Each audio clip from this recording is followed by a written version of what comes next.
Periscope on here. So I like to know everybody that's on Clubhouse that's actually on here. I'm actually on Clubhouse. I don't go by well underscore. It says my Mr. Two Extra, but my real name is on Clubhouse. And I don't know if I want to tell everybody my real name, but it's on Clubhouse. So I mean, if you're friends with me on Clubhouse, you know my real name. I have nothing really. Well, I don't not nothing really. I have nothing to hide. So anybody that wants to join me on Clubhouse, or if you tell me you put your name in here, and I go and find you on Clubhouse, I think you could actually put my name on here. I think that I got a notification, y'all. Please forgive me. Let me take these glasses off for a minute here. So how y'all doing? Do y'all like Clubhouse? I went to Clubhouse when I first went there. It's a great app. It's still a great app. I don't go there much like I used to. Not saying that it got boring to me because it's all in who you follow. Clubhouse is one of those apps. It's in who you follow. How you doing, Sarah? Sarah, welcome to my broadcast. I like your cooking show today. It was very very good. I don't eat salmon, but it looked delicious. And I do have an air fryer myself, and me and my daughter are trying to create and think of things to eat with it. I got a big air fryer. I don't know, it looked like the size of a woman's hair dryer. That's how big the air fryer is. I got it because it was on sale at Walmart. I think it's like a 7 unit. It's one of those slide out with the grills on it. You just place the food in it. There's no racks. Um, so I mean, yeah, it's very useful. It cuts my time in half. I just don't know what to cook. That's the thing. I don't know what to cook. And they say you can cook everything in there. They say you can make cakes and all that. Yeah, and I got a crock pot too because I work 12-hour shifts, Sarah. So I work from 12 midnight to 12 noon. So it cuts my time in half. Using the crock pot and the air fryer, but I just don't know what to cook. Like right now, I was before I got on here, I knew that I was going to be hungry. I'm not hungry now, but I knew I was going to be hungry before this broadcast over. So I tried to fix me some rice, and like 5 minute rice you put in the bag and boil, but it didn't quite work out the way I wanted to work out. So after I do my broadcast, I go into more depths into eating that, or fixing that. But right now, I'm going to just do this broadcast since this is my first time schedule one, so I didn't know how the schedule worked. I didn't know if it was going to buzz me, ring, or automatically put me in. I didn't know what the schedule was going to do because it's my first scheduled broadcast that I did. And I just wanted to check it out, and I also wanted to find out who was on Clubhouse. Because sometimes when I come on here, that's all I hear people talk about is Clubhouse. I've been on Clubhouse for a while. I mean, for a while. Like one of the few people that was first on there and talking about it, I was on there. And like I said, I go by my real name because they tell you in the bio to use your real name. But there's a lot of people that don't use their real name on there. They use their entertainment name. Like Mr. Two Extra is my entertainment name, and they use that name instead of their real name. But I use my real name underscore my entertainment name. But you might be able to find it if you put it in there under that. What's up, Kimberly? Kimberly, how you doing? I missed your broadcast this morning. I think when you was doing your broadcast, I was doing my workout. I got off at 6 this morning, and when I got off at 6, I went to Walmart. Why did I go to Walmart? Oh, I went to Walmart to give me some razors because I wanted to shave my head and shape up my beard. And which I'm going to do something with this. Not quite sure what I'm going to do with this. It's nice to see you too. It's very nice to see you. I love Kim's broadcast, y'all. Very down to earth broadcast. That's what it is. It's really down to earth. She talks about whatever you want to talk about, and that's a great thing when you can interact with people and meet them where they're at. That's great. I did a broadcast today with Patricia, and Helder came in there. Helder, I love her accent. You never heard Helder accent. I love Helder accent. We was talking more on a spiritual level earlier this morning. You can check it in my news feed, probably her news feed. Patricia, if you don't know Patricia, she's one of the people I brought on here. She's a new broadcaster, but she's not new. You know what I'm saying? She's been broadcasting for a while on Instagram, YouTube. You know, she got some experience, you know, in broadcasting, and her way of broadcasting is more of a teaching way. You know, so you'll learn something from her. She's not so up there. She's down to earth. She can get down and laugh with you. She can joke and all that. So look for her. You know, I've brought like 12 people over here, and I can vouch for all 12 of the people that I brought over here that they are great broadcasters. Some of the ones that I brought over here, they might need like a co-host, someone to push them, you know, to bring them out. But once they get to the swing of it and the knack of it, they'll be great.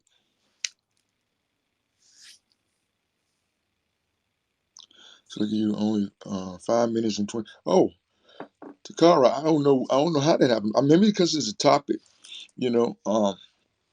Takara is one of my favorite broadcasters on here. The first person I came to when I came to this app, I never knew her, but her personality and her picture brought me to her. It brought me straight to her, and her picture did not lie. You know how you look at someone's picture and you go for other reasons, but when you get in the broadcast, you find out that her picture didn't lie. She is a very bubbly, great broadcaster, and she said this is her first time ever broadcasting, and she does a great job. I enjoy every time she comes in, and she has proven to me to be loyal. Every time I turn my phone on and I go live, she's there somehow. I don't know how she's there. Her and Knowledge. Now, where's Knowledge at? Knowledge normally beats anybody to everybody's room. I don't know how the brother does it. I don't care what room I go in. Knowledge is already in there popping up saying stuff. But Knowledge is proven to be loyal too to me. Oh, that's right. Oh, he's celebrating. That's right. He did say today was his birthday. He did say it earlier. Okay, that's what's up.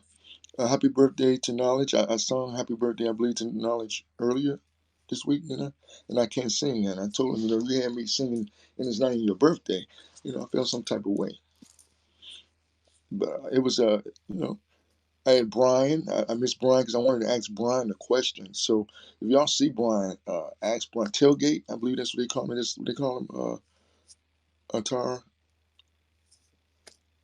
Tailgate, that's what his name? I want to ask him a question. And maybe y'all could ask him this question when y'all see him to get his mind, you know. If superheroes actually tail down there, okay. If superheroes actually exist, would COVID exist? Because here's my way of thinking: can Superman get COVID? Can any superhero catch, you know, the the corona? And if this was true and superheroes really exist, Batman would have came with a cure by now. Batman would have had a cure by now. Of course, Tony Sparks, he's dead right now. But if he was alive, you know, he would have had a cure by now. This wouldn't, if they were still, you know, if these superheroes actually exist, uh, you know what I'm saying, this COVID wouldn't have made it as far as it did. Because they would have came up with a cure for it and everything by now, you know. Even Batman, he has no real power. He got gadgets and he got money. His gadgets give him money. And then you got Tony Sparks. But Tony Sparks can fly and he has. But anyway, what do y'all want to talk about? I'm here for y'all today. Well, I'm here for y'all all the time. What do y'all want to talk about? I'm going to tell you what me and Patricia talked about earlier today. And just to give you something to think about, um, I was talking with my cousin yesterday about doing a podcast or doing a show on here. You know, he's one of the original brothers of knowledge. He don't specifically like the name brother of knowledge because it says that he has to be a certain way all the time.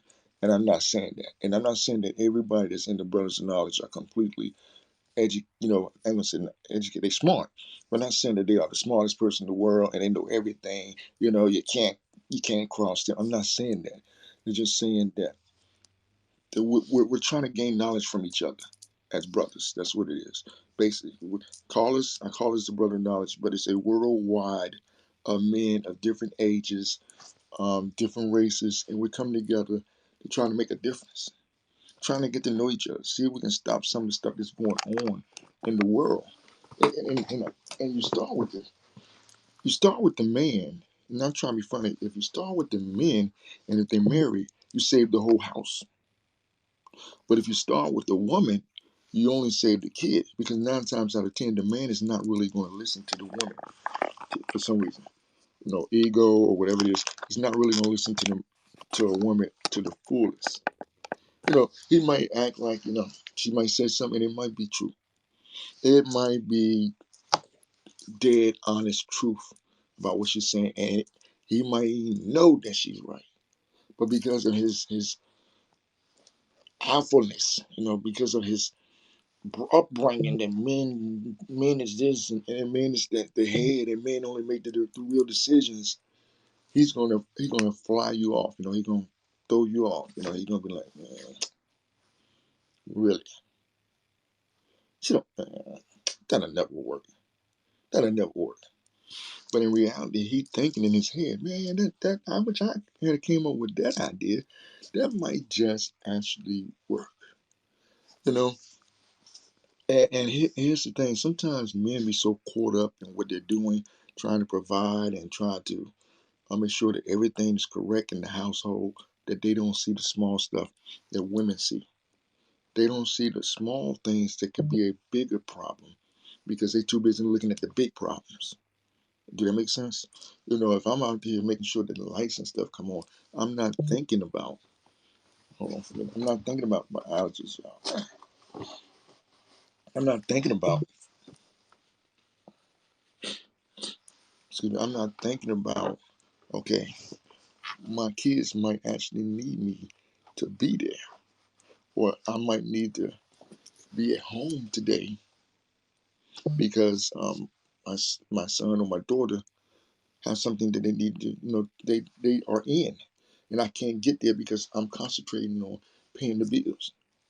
And then sometimes we say, okay, we can do both. I'll go and do a little work, then I come back, and then you be tired, or you fall asleep. Now you done miss an obligation that you should be with your family for, like a recital, something. You done miss it because you're asleep. And 9 times out of 10, they're not going to bother you because they know you just came home from work. But deep down, they wanted you to be there. There was times that I went places and I was dead tired, and I went and I was like this. But I know I know the importance of family knowing that the head is there, knowing that their father's there, knowing that their husband's there, supporting them no matter what. Oh, he doesn't think it. You're right. Yeah, you're right. Yeah, she can say it's like what's that movie that I saw? It's a movie with Sinbad was in. What's the name of the movie? Sinbad was in it. A Cherokee Kid. Cherokee Kid. The woman called him Cherokee Kid when it was all together. She kept saying Cherokee Kid, Cherokee Kid, and nobody received what she said. They didn't hear. But soon he said, "I know what, Cherokee Kid," and everybody put their drinks on and said Cherokee Kid. But the woman said it first, and you're right. You're right. That sometimes, like I said, women have the insights on a lot of things that men don't give it credit for. And then there's some, on the same token, we can reverse this as vice versa. Women that plays the role of both men and women, when they're in a relationship and they got boys and they play both roles. When a man do come in, or they say they don't want to be with a man, they don't want to listen to him because they're used to doing things their way. And see, he might know from a male perspective what your son needs. You might be having trouble with your son in a certain area because you can't relate because you're a woman. No matter how bad and masculine and you beat him up and stuff and you punch him in the chest and stuff, you still don't have a male perspective when it comes to certain things. Now you might develop somewhat of a male perspective because you was raised with 7 boys and 7 brothers. You're the only female. Of course, you're gonna have a little more insights than a woman who had one brother or no brothers. You're gonna have some insights because what? You grew up with nothing but brothers. So you're gonna have some insights, but you still don't have the male perspective when it comes to a lot of things. Now, you might know how a man talk. You might even know how a man think when it comes to a degree or to a point. But when it gets down to the fire, get down to the brimstone,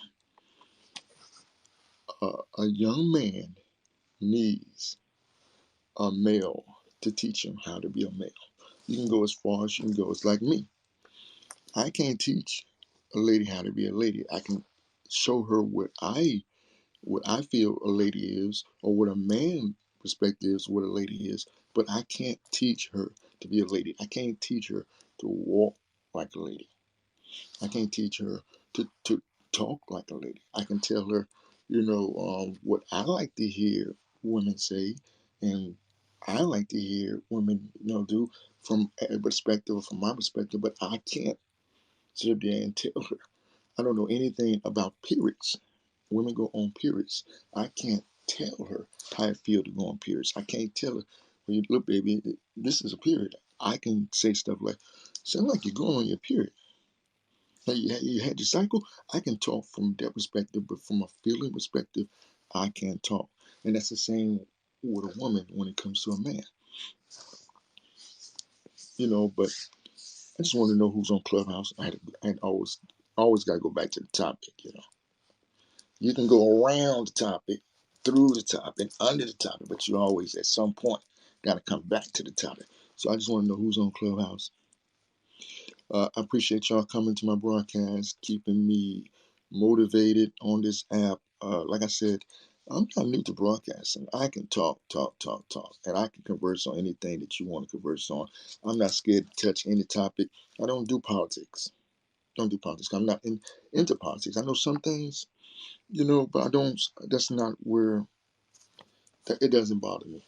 I'm not saying it doesn't affect me, because the things that the government do, it affects you long run or short run.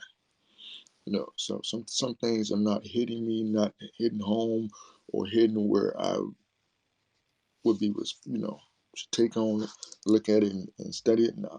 Like now we got this gas shortage down our way, down Virginia way, and I think North Carolina, down that area, that coast. Uh, some kind of cyber something happened with the gas. It was no bomb or anything like that. From my understanding, it was some people doing stuff with computers. Thank you, Kerry Jones, for coming in here. Appreciate the Super Heart Award. Thank you. Much love. I appreciate that. Appreciate that. And I look at awards as different things. I don't look at it as a way to finance me and stuff like that. Hack the line. Thank you, Patricia. Um, I don't look at awards as things that I look at awards as a way of saying that you agree with some of the things I'm saying, that you like my broadcast. I don't look at it like, let me support extra. You know what I'm saying? I don't want him out there doing, being homeless and need some food. I don't look at it in that perspective. I've been through broadcasting and been through all that.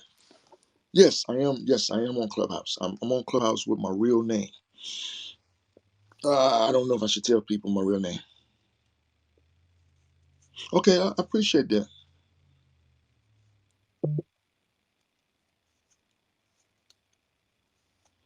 Oh, I'm sorry. I'm sorry. I'm sorry. I mean, I'm just telling y'all, because this is how, like I said, I've been in broadcast for 7 years. Um, and I had learned a lot in broadcasting in 7 years on different apps. You start talking about Live Me, Bingo Live, Up Live, all those apps like that. It's more politics. It's all about giving gifts. It's all about being levels. It's all about being a VIP. It's all about stuff like that. You got to do so many hours. You know, that's the politics form of broadcast. There's no real content in there, and if it is, it's kind of fake to me. It's kind of fake content.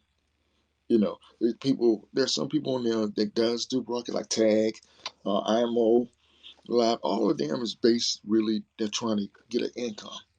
But real broadcasting is giving content. It's mingling with the people. And Clubhouse does the same thing. It's only who you follow on Clubhouse. You can follow people, listen to their politics part, and all they're trying to do is gravitate, get jobs, get money, get paid. And then there's other people that's trying to get their name out there, trying to get their product out there. And then there's people who just want to broadcast. You know what I'm saying? They just want someone to talk to. They just want someone to listen to them. They generally just want to be there. Sitting there, wait a minute.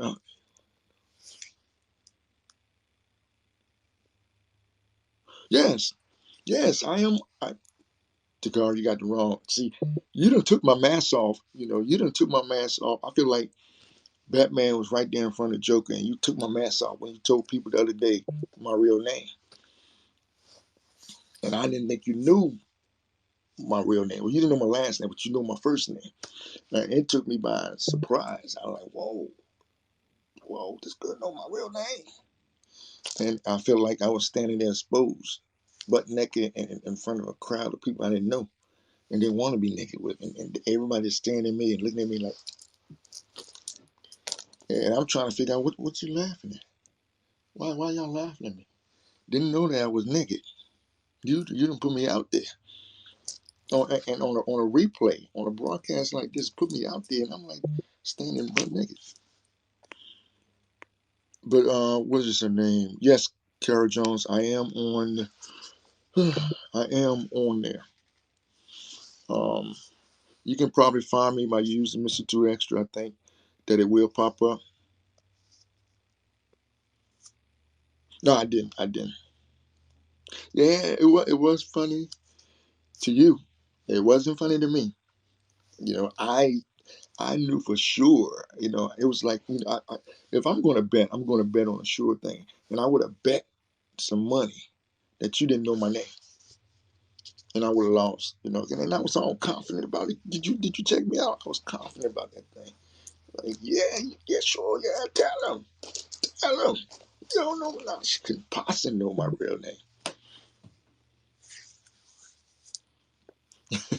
Yeah, I mean, I was real confident. I didn't put my glasses on or nothing. You know, normally with something like that, because I don't know the person know, I put my glasses on, you know, and I shades and not my real glasses. I put my shades on, and you know, and I'll be like, yeah, y'all go ahead and tell, because I'm giving myself gear, because they might know. I didn't do any of those things. I knew for sure in my mind there's no way nobody on this app, no way on it, nobody on this app. You know, then I thought about also that I think my real name is on my YouTube. Also, my YouTube is connected to here, so I think that my real name is on there too. Like I said, I have nothing to hide. It was just we were just taught, you know, when I first started broadcasting, that you don't use your real name for reasons. You don't want to get your family involved with some of the stuff that you might encounter or do on here. You don't want people to pop up, you know, get mad with you or have catch feelings for you and just pop up unannounced, unaware, you know, without you telling them you didn't want that. Um, what's up, Kay? Oh, thank you, thank you. This is your first time on broadcast. I appreciate you coming to my broadcast. You said it's your first time. I hope you enjoy yourself here. I'm one of those broadcasters that okay. I'm one of those broadcasters that I talk about whatever. You know, I have a topic, but I can go. We can go into deep waters, shallow waters, any kind of waters. You know, I just like to talk about whatever the people want to talk about. And I appreciate you coming in here. See, you know, the Uno queen, the queen of Uno, and possibly maybe the queen of this app. She is probably one of the most bubbliest, cheerful person on this app. There's some women on here that I have met that has beautiful smiles, and make you feel right at home with their demeanor and their vibes. But she was the first person I met on here, and she showed me nothing but love, and she proved to be nothing but loyal. She comes into just about every broadcast that I do. Every time I open my doors, she's there. Her knowledge is there. Knowledge birthday is just today, so you may not see Knowledge nowhere on the app. But I guarantee you, maybe not tomorrow, because I don't know how he do his. You know, I celebrate the whole month. I'm not sure how he do his, but you'll see him, and you'll know Knowledge when you see him, because he's gonna be there. If he's not broadcasting, he's gonna be there. And I appreciate you coming in here, Kay Linda. See, I'm gonna view your profile. Okay, Kay Linda, I appreciate you coming through. All right, all right. How you like this app so far? I'm on Clubhouse. Like I was telling them, I use my real name, but I think you could type in this and get it. If not, put your name down here, and I'll add you. I'll go back and look at this and add you to my Clubhouse. I love Clubhouse, but I don't go in there a lot. You know, excuse me, I don't go on Clubhouse, and Clubhouse is a great app. You can bring many people up there. They can help you broadcast. Um, oh, what is it?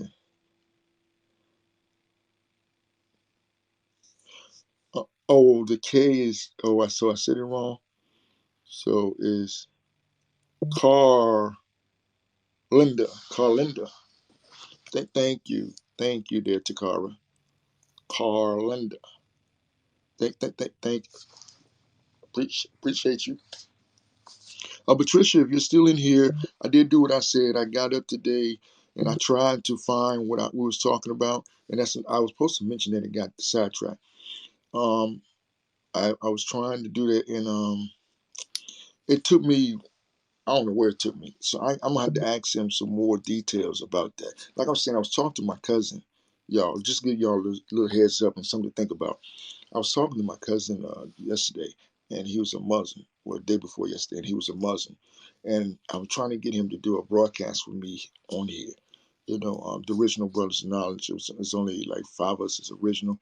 I'm trying to broaden it out a little bit, but he told me that in their belief that they believe that during Judgment Day, that your body is going to witness either for you or against you.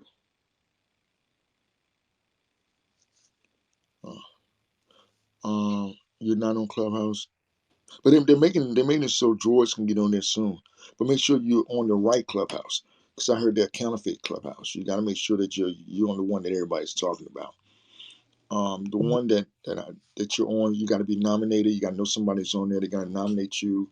I just so happened that I put it on there, and when I first did it, they told me they were waiting, but then somebody knew me and got me on there, and then I got 7 invites. I invited 7 people, and then the more you use it, you get more invites. But anyway, did y'all just hear what I just said? That my Muslim cousin told me that during Judgment Day, your body is going to witness for you, either going to talk against you or going to talk for you. That means that your hands going to talk for you, your eyes going to talk for you. That means that every part of your body is going to talk for you. You know, and I'm thinking to myself, man, if my hand's going to talk for me, don't tell me what my hand's going to say. And then he gave me an example, like your hands can say he smacked this kid for no reason. You know, and stuff like that. And I'm thinking, wow, if that's deep, if that's true, that is really that concept of that is really deep if you think about it. And I was baffled for it. And me and Patricia talked about it earlier this morning.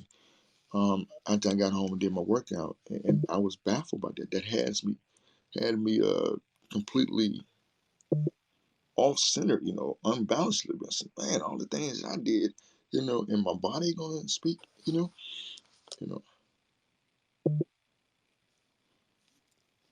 So those, see, your day's been super chill, Kaylin. Hey, it's good to relax. It's good to have time to set aside to relax. Because sometimes we're so busy that we can't relax. So it's good to set time aside just to relax, just have some me time. Matter of fact, anybody want to come up here? Let me invite some people. Let me say the doors are open. You're welcome to come up here if you like. Let me know. I'll bring you up, and you can talk to me eyeball to eyeball, or I'm not sure how it is. You're gonna be down there or on the side or what. I do know that you're gonna be this small because I'm on my phone. On my iPad, you're gonna be this small. Then when we go back, you know. But I do enjoy this app. I think that they're on to something with this app. And like I was saying earlier, I see a lot of people that are on here from Periscope and Clubhouse. Those are two names that I hear frequently on this app. And every once in a while you hear somebody say something about Twitch. But for the most part, everybody on this app talk about Clubhouse or they talk about Periscope. It's one of the two. And I know with Periscope, but you can also go live on Twitter, and that was the alternative they gave us to go if you was on Periscope to go to Twitter and go live on Twitter. I actually went live on Twitter. Once they did that, I went live on Twitter, and I didn't really enjoy going live on Twitter. Maybe because I was doing it from my entertainment page, and I don't have that many people on my entertainment page. But I prefer to do it this way. And I'm trying to hook up my Twitter page to this, my entertainment Twitter page. But I'm having a little challenge with that because like I said, I got two. I got my personal and I got my entertainment, but I use the same number.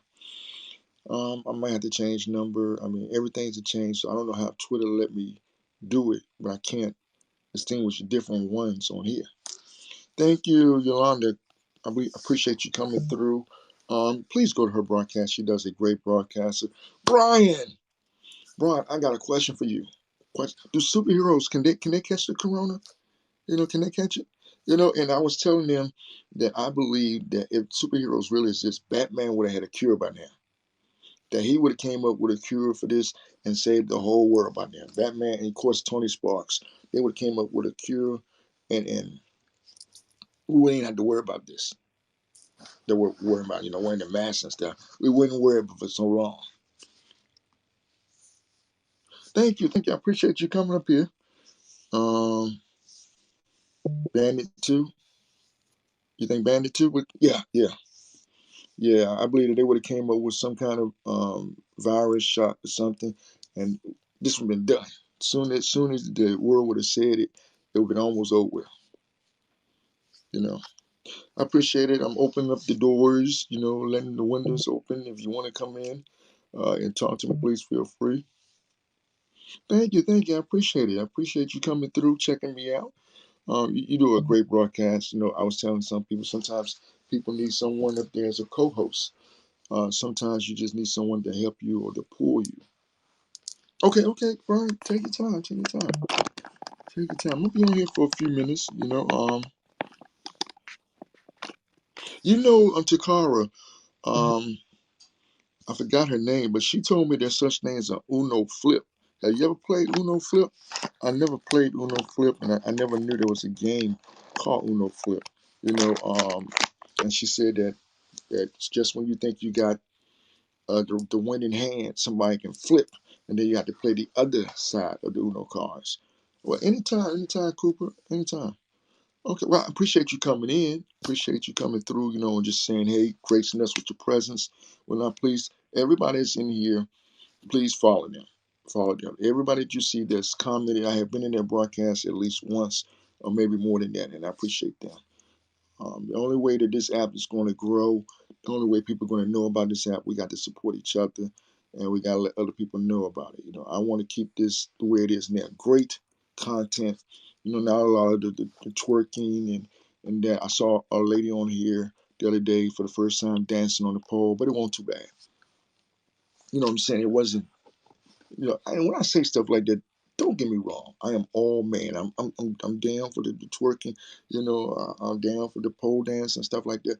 But I need food as well. I need to see what else you bring to the table. I need something more. And it wasn't too bad. It was very casual. You know. Yeah, you heard of. But you hadn't played it yet. Okay, well, this lady said that it's a real fun game. I don't know. I never heard of it. She showed me because she got the cards. It seemed interesting, but I never played it. Thank you, Caitlin. Appreciate you. Did I say your name right? Appreciate you coming through, Caitlin.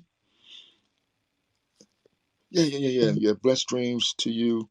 Yavonda. Did I say it right, Takara? Yavonda Cooper. Is that how you say her name? She had to keep me up on this. And Takara, do people have? I see you got top. What's that? Communicator? No, not communicator. Top. Commenter. Commenter. I believe that's what it is. Commenter. Commenter. Top commenter. Commenter. I get tongue tied sometimes. And mine said top posters. So What are these? These are what are this is by the group of people you get, the many people that's the viewers, or how does it, or how long you be on here? Commenter. I get tongue twisted sometimes, you know. Angela, what's up, Angela? You on Clubhouse? Okay, okay. With it. Hey, follow me. Y'all gonna make me tell you my real name. I really don't want to do that, but uh, put in Mr. Two Extra and see what happens. You know, if anybody can do that right now, put in Mr. Two Extra and see. Do you? You should know my face. It's the same face that I got. I maybe have these glasses on. I'm not quite sure. You know, but you should know what I look like. You know, it's the same. There's no catfish here. You know, this is so.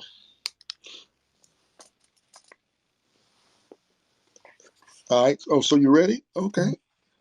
All right, y'all. We're going to bring Brian up. All right. Anybody else want to come up? Angela, you want to come up? You're welcome to come up here. I appreciate y'all coming up here.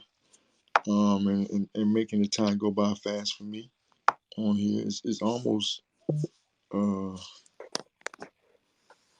been on here for 36 minutes. Dang, I thought it was an hour. Oh, okay. That's what's up. Brian is on his way up here, y'all. And those of you that are not following Brian, please follow Brian. He's a great broadcaster. He does wine tasting. He does a lot of stuff. Play Uno, a lot of stuff. That's how you be feeling at work. Okay, I see Brian like a bullseye. Don't really see his face hadn't came in yet. Do y'all see his face? All I see is a bullseye.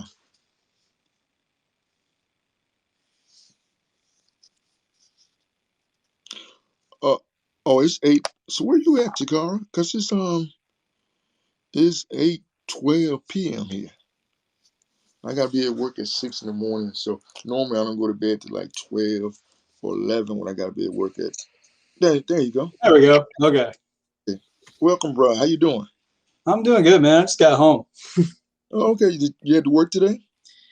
Yeah, long day at work. I had to run to U-Haul to get a couple supplies because our supplier botched on my order. Mm. It's like, man, I got a big move coming on tomorrow, man. I need my stuff. Oh well. Did Yeah, you? it all balanced out. No big deal.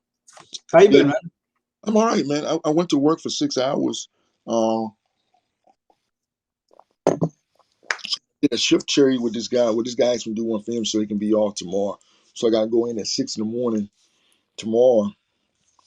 And I work to 12, and then I come back and rest for about a day, which is Friday. And then I go back and work the weekend. But I've Uh, been out. You know, I've been lifting weights today. You know, like I normally do Monday, Wednesday, and Fridays. Now, nothing unusual. Nothing really unusual happened. yeah. Apparently I have the day off tomorrow, but I just gotta dispatch my crews. Um, because I had to fill in on Saturday because like what my lead, well, we're the same position, but it's just like we're both different locations, but Mhm. we're under the same umbrella. But because he was out sick, I had to cover, and it was supposed, like last Saturday was supposed to be my day off. So tomorrow I was like, yeah, I just get my crews dispatched, and after that I have the rest of the day off. So, Oh, that's good. That's good. I mean, I but was just good to have some me time. You know, some time set aside just to hang out with yourself. yeah, I mean, just kind of just tune everything out. I mean, there's been a couple books I've been meaning to read. It's just sitting on my windowsill collecting dust. Yeah, I see you. What's up, Desiree? How you doing, Desiree? I see you down there. Auntie, Desiree's here. We have Auntie. yeah, Auntie does a cooking broadcast with her mother. Her and her mother does a great cooking broadcast. You don't see her mother, you know, but you hear her mother, you know, and she shows you. I just froze on my end. Yeah. Yeah, she does a great. You have to go and see her broadcast. Her and her mother does a great job together. Um, her mother, her mother shows up a lot, you know, on the show, but it's all love. It's all love. So I appreciate going. Okay. I appreciate going in there and just chilling with them. You know, she might every once in a while be drinking some wine while she cooking, but you know, Great broadcast. I went from Desiree, I believe, broadcast today. Not sure what it was.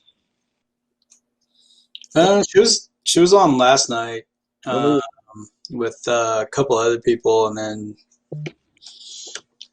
I mean I jumped on her scope because like she was doing country music. So Oh, okay. yeah, we're just like jamming out. We're just jamming out to country music. Yeah, I know I went into a broadcast. I just can't remember what she was doing. You know, because I tried to only follow people that either comment in my broadcast or I've been to that broadcast. Hmm. You know, I tried to. You know. Yeah, I try to expand as much as I can because I mean everybody's coming on here and everybody jumps on. Like some people for hanging out, other people like certain topics and Yeah. um, yeah, randomnesses. Yeah, so yeah, yeah, because I was like in the comments last night, but like Tony and I forgot his other name, not information man, but the other guy, they were talking, kind of got on a sort of like a political. We talked a little bit of politics and then we talked a little bit about sports. Mm. And before we got to the one main topic of sports, like they're like, "Oh, we gotta save it for Friday." And I'm like, "Man, I want to talk about it now." Ted, there you go, Ted. Yeah, Yeah, Ted is everywhere. So yeah, I'm pretty sure it's probably Ted. yeah. It's like Ted and Tony, TNT.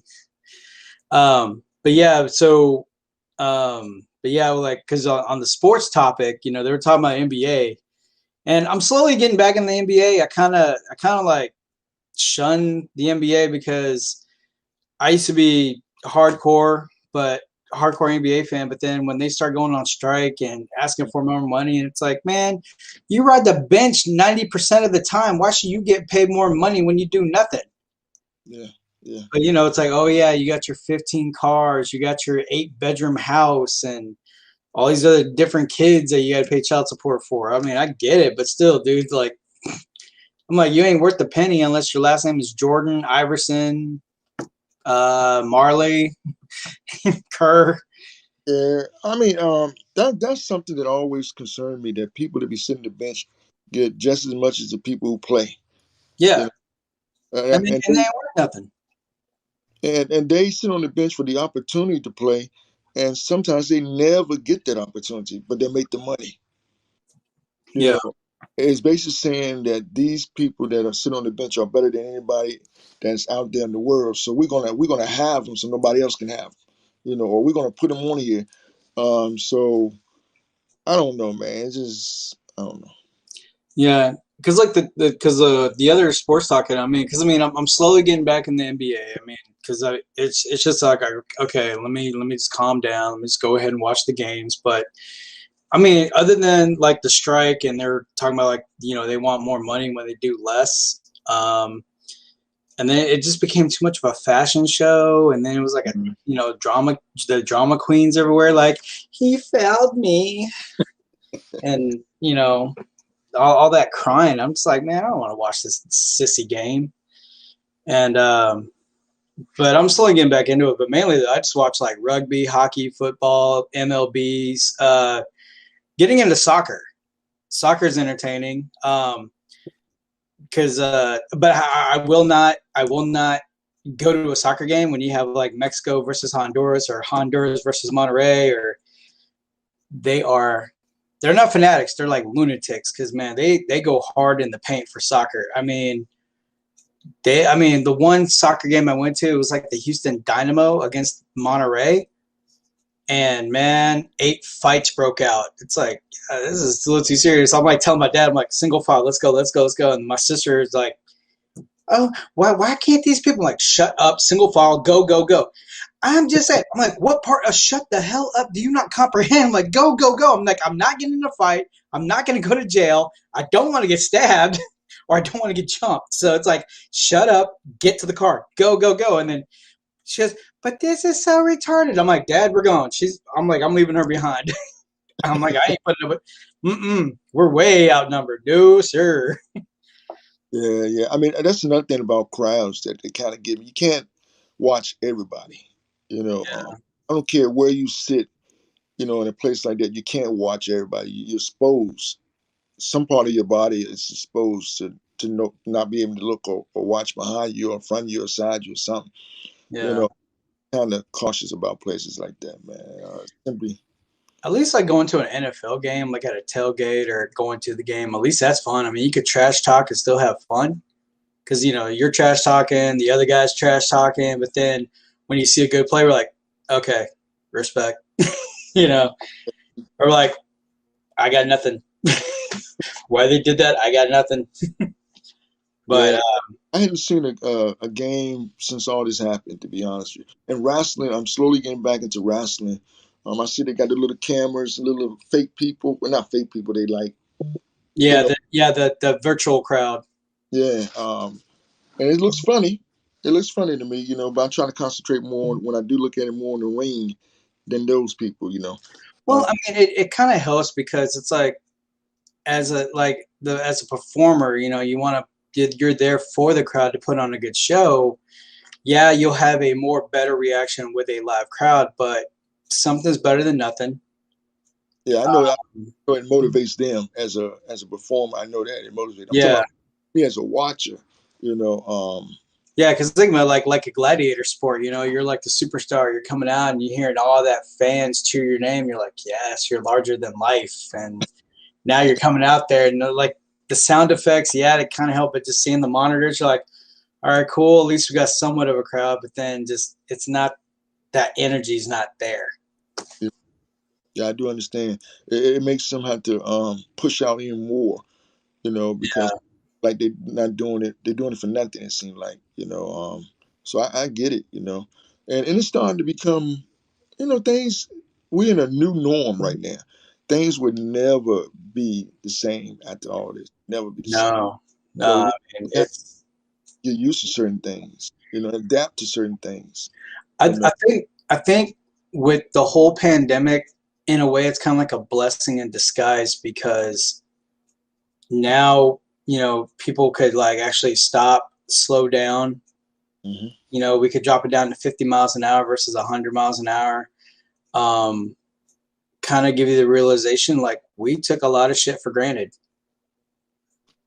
Yeah. Um, Now, on the flip side of the whole COVID, I mean, I really don't like how it was politicized. Like, oh my God, don't, it's something we never dealt with before. It's kind of like, and it's like if you're like actually the leader, you would have said, hey, we got a virus going around, treat it like you would the flu because it's like it's flu-like, and everything. So do you use what you know, remain calm, blah blah blah blah.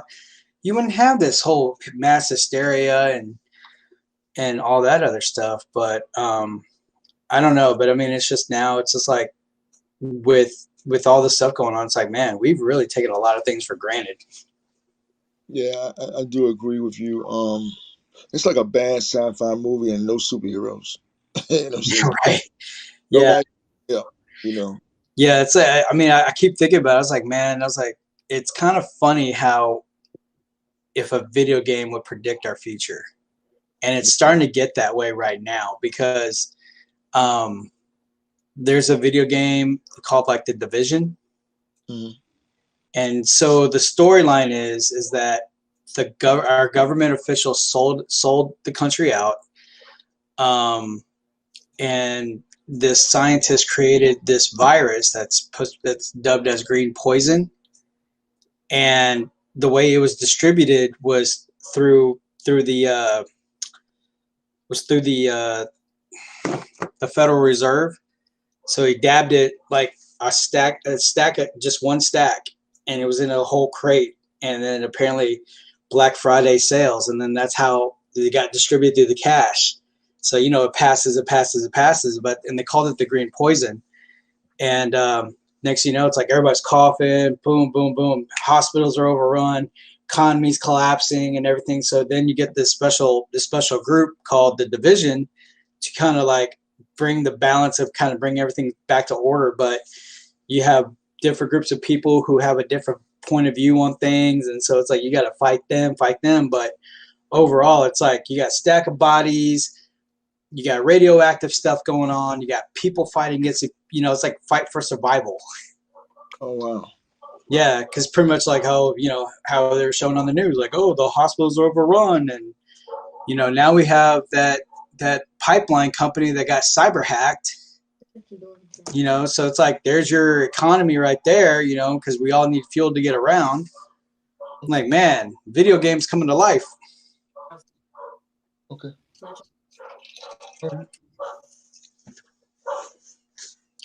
I was thinking more like that. This remind me of I Am Legend. Mm, good point. I was thinking about that earlier today. This like looking at the storyline of I Am Legend. This kind of remind me of that. You know, um, And and then also, too, saw what happened at towards the end of that, and he thought he was by himself, but he wasn't. Um, I don't know. And then the people saying there's going to be a flesh eating disease coming. yeah, There's a lot of people saying that the side effects of this virus is going to create it. I mean, it's a lot of conspiracy theories out there. yeah. And I had a dream, and it's kind of funny because I said, man, it's kind of funny how you have all the like the zombie movies, and I had a dream that for those that got the vaccination, like the place like the CDC kind of like exploded, and so that this vapor was released in the air from the explosion, and for those that got vaccinated, like they inhaled it because we're supposed to be back to normal, but Mhm. apparently that vapor triggered the vaccination, and then people be like slowly transformed into zombies. I had a dream about that. I said, well, I was like, for those that get vaxxed, I was like, the moment y'all start acting funny, walking funny, and start eating raw meat, I'll be happy to put you down. Because I like, okay, like I already had COVID at the beginning of the year, and Mhm. mine was just a mild headache.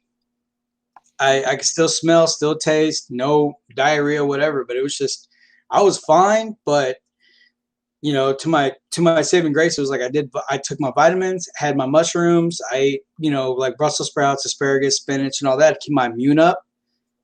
And so that was like my saving grace. That's why it didn't hit me as hard as it did my best friend, because he tested positive too, but he was pretty much like, just let me die. That was his mind state. But Oh wow. but luckily though, we live out in the suburbs, so it's like I could walk outside at any given time, walk around as long as I want, because my nearest neighbor is like 80 yards, and then another one's about 100 yards, so we're pretty spaced out. Um, but yeah, that was like one of my dreams. It was just like, wow, country's selling us out, and then we got all this other chaos going on. It's like if whoever got vaccinated, whoever, if I know them and they're a zombie, it's like I'll put you down. Yeah, I mean, you gotta think. Um, it could be your loved one. It could be your sister, your brother, your aunt, maybe even your partner. What do you do? You wait for them to eat you before you do something, or do you just go ahead and tackle it before it happens? I don't know, I'll just say my piece as they're walking towards me. I'll be like, look, thank you for the fun times. It's great. I mean, but yeah, past is the past. you know, yeah, all I have is like, I do have my 9 millimeter. I do have, yeah, I'm a gun carrier. I'm a gun holder. Um, Wrong with that? well, Texan. But I'm gonna buy me a revolver. My next one I want to buy is a revolver, but it's hard to buy a gun now. Yes, it is hard, and it's even harder to get bullets for it. Yeah, yeah, Yeah, that's why I'm being really really tight with the ammo that I have now. I Because I keep a have a couple. Do what? I say I keep a shotgun myself. Okay. You know, Yeah, I'm I'm good with a handgun. I'm nice with a rifle, but man, with a shotgun, I'm a surgeon with a shotgun. Um, but I just want to get better with the handgun because I'm right-handed, but I'm training myself to shoot left, so I mm, get to do double hand. But I haven't gone to the range in a while since all this stuff. Well, it's been over a year with all the stuff going on, so I just gotta like take her out, clean her up, and then bring her out on the range. Yeah, I gotta do the same. I hadn't been out on the range or been to the country.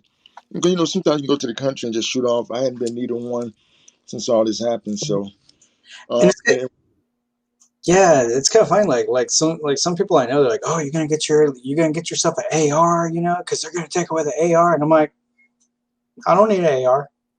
And they're like, "Yeah, but you need all the rounds." I'm like, "Yeah, but I can make my shots count. yeah, yeah, that's You all know, that matters. You can make I your can make shot. my shots count. If I have like 6 shots, 7 shots, 8 shots, I'm gonna make those suckers count. I don't need like 25 rounds." Um, but uh, but yeah, after because like the next one I want to buy will be a revolver, like a 357 revolver with like 4-inch barrel. Um, They got stuff huh? right. It's what? They got a new gun. I can't remember. I'm seeing a picture of it. I'm thinking about getting it. It's a revolver, but it's not automatic. It works like that, but it's a revolver. Italian, Yeah, I think it's Italian. It comes in a long nose like a 357 or a short nose like a. Rhino. Yeah. Don't bother answering the phone. Yeah. My bad, man. Hang on a second. Mhm. I appreciate y'all coming to my broadcast. I hope are liking it. You can I'll respond. be right back. Okay. You can respond anytime that you want to. You're welcome to come up here with us, and talk with us. My allergies is acting up, y'all. So if I sneeze or something, please forgive me. Like just then, please forgive me. I mean, there's a lot of, like me and Brian was talking about, there's a lot of conspiracy theories about this vaccination, turning you into flesh-eating people, zombies 5 years later. You're going to see these side effects and whatnot. Um, who knows? Who knows? I do believe that if your faith is strong, regardless of what you decide, if your faith is strong, that's what determines what happened to you. It's your faith.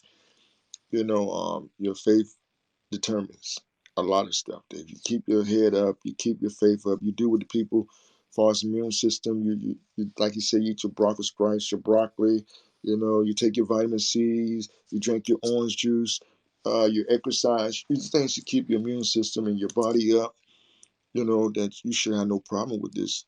And just like I said, make sure you throw that faith in there. You gotta throw that faith in there. You gotta believe, I myself, I pray and I fast and I meditate, and my prayer are not like most prayers. Most of the time I talk to God like I'm talking to you, but with respect, you know. I don't be saying our Father in heaven, God of Abraham. I don't go into, thank you, Takar. I don't go into details like that when I pray. I pray to God like he's a friend, because he's supposed to be your friend. So I pray to him like he's my friend. I talk to him, like I said, like I probably with Brian, but in a respectful way. Like you would your father, your natural father. You would joke and play with him, but you know when not to play with your father. You know, um, so I would do it like that. But it's all in that, I believe. I'm 51 years old, whether you believe it or not. I know this right here might shows that. I think it does. And I'm thinking about, help me out here. I'm thinking about maybe cutting it down to right here. Cutting it down to maybe right here. I don't know. What y'all think? It's about right here. I don't know. I'm thinking about it because sometimes when I go to sleep, I wake up. But that's a different story. Different story. So what y'all like to talk about? Takara, what's on your mind? What's on your mind today, Takara? I know you said that you couldn't talk, you're multitasking. And when I see a woman, every time I hear a woman say she's multitasking, I see this woman and she got like 8 arms. You know what I'm saying? Or she got 2 arms and they're moving like she got 8 arms all over the place, like an octopus type thing. You know, that's how I see females when they multitask. When a guy multitasks, I think it's more a slower pace than a woman do. He's like, okay, I got this, I got that, I got this, I got that. But when a woman, she multitasks, she all over the place. The guy, he's more like, I'm over here, I'm over here, I'm over here, I'm over here, I'm over here, type thing. But I mean, I think they both get things done. You know, I do. I really do think that in both aspects, they both get things done. It's just that that's why I want to do some. I want to do a experiment to see how really different are men and women, and that's why I want to do that. And a lady on here, I can't think of her name. She told me about some M&S cards, and they ask you questions.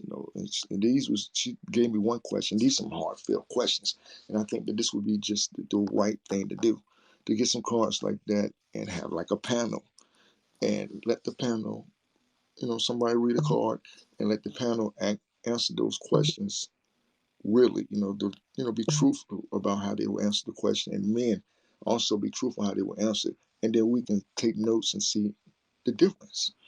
And the question that she gave me was from the card. She just picked one out of the card. It was that you've been dating this person for 6 months to a year. They was in a car accident and they lost all four of their limbs. Will you still be with them? That was the question that she asked me. Would you still be with them? You know, um, I didn't get a chance to answer it for some reason. I think I had to leave. But my thing is this: I think love would conquer everything. You know what I'm saying? If you love this person, no matter what happened, what go through with them, you're gonna be there. Yes, you're gonna have some sad days and some empty days, and you might even get tired, you might get frustrated, but they still alive. And the way today's society is, they can clone them on arm or legs. You never know how that's going to end up with today's technology inside. You never know. But and then you got to put yourself in the same position. What if she or he had to make the decision and it was you? What would you want them to do? And some people are going to say, no, leave me alone. It's just too much. They're going to take that right now. I don't want him or her to be dealt with me. Just go find you somebody else. You know, I mean, and from a different perspective, either the bottom part still works, you know, and the top part still works. You think about getting getting your, you know, try it's PG, trying not to, get your little, going. It's you know, I mean, I'm just saying that you can still do those things. I'm just saying, yeah, you know, did what did you miss? What did you hear? Tell me what you hear, and I'll tell you what you missed. I'm just saying. I'm just speaking. From that was a carnal minded thought right there. Because I try to hit both angles. That's a carnal minded thought right there. So I mean, I think that love is the biggest thing. That was something like that happen. If you really truly love that person, you stick it out. But I do understand that some people they're not going to want you to go through that. They know or they feel the drama that it might be, and they might want to just go off and be by themselves or put themselves in a home or something. I do realize that.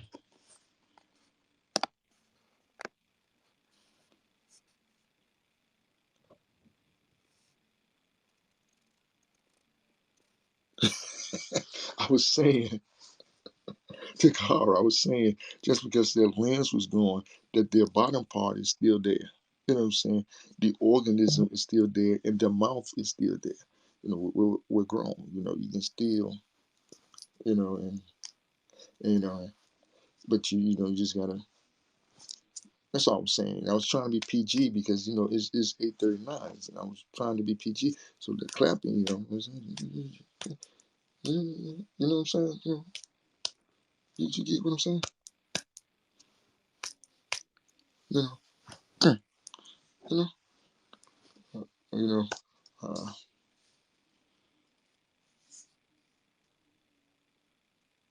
yeah, that was the question. The question was that I said I wanted to get a panel up here, and they got some cards called S&M cards, and the lady on here, I can't remember her name was. Um, she gave me a question. She just picked the top card right off the top card and gave me an example of some of the questions they asked. And it was like, you with this person for six months to a year, and it was in class and they lost all four of their limbs. Will you still be with them? That was the question. And I was saying that I want to get a panel and get some of those cards and ask those questions and see how do men and women actually think different. With some of those questions to do, my own study. You know, yeah. That was the question. And then I was saying I was being calm minded. I was saying the mouth and the part down there still work. You can still. You think that's the issue, or you think that's the problem? You can still. And that's when the clap came in at being PG. That's when the clap came in. You can still do things of that nature. That's all I was saying. You know, uh, trying to keep it PG because it's 8:41. You don't know who the listeners are. So what if?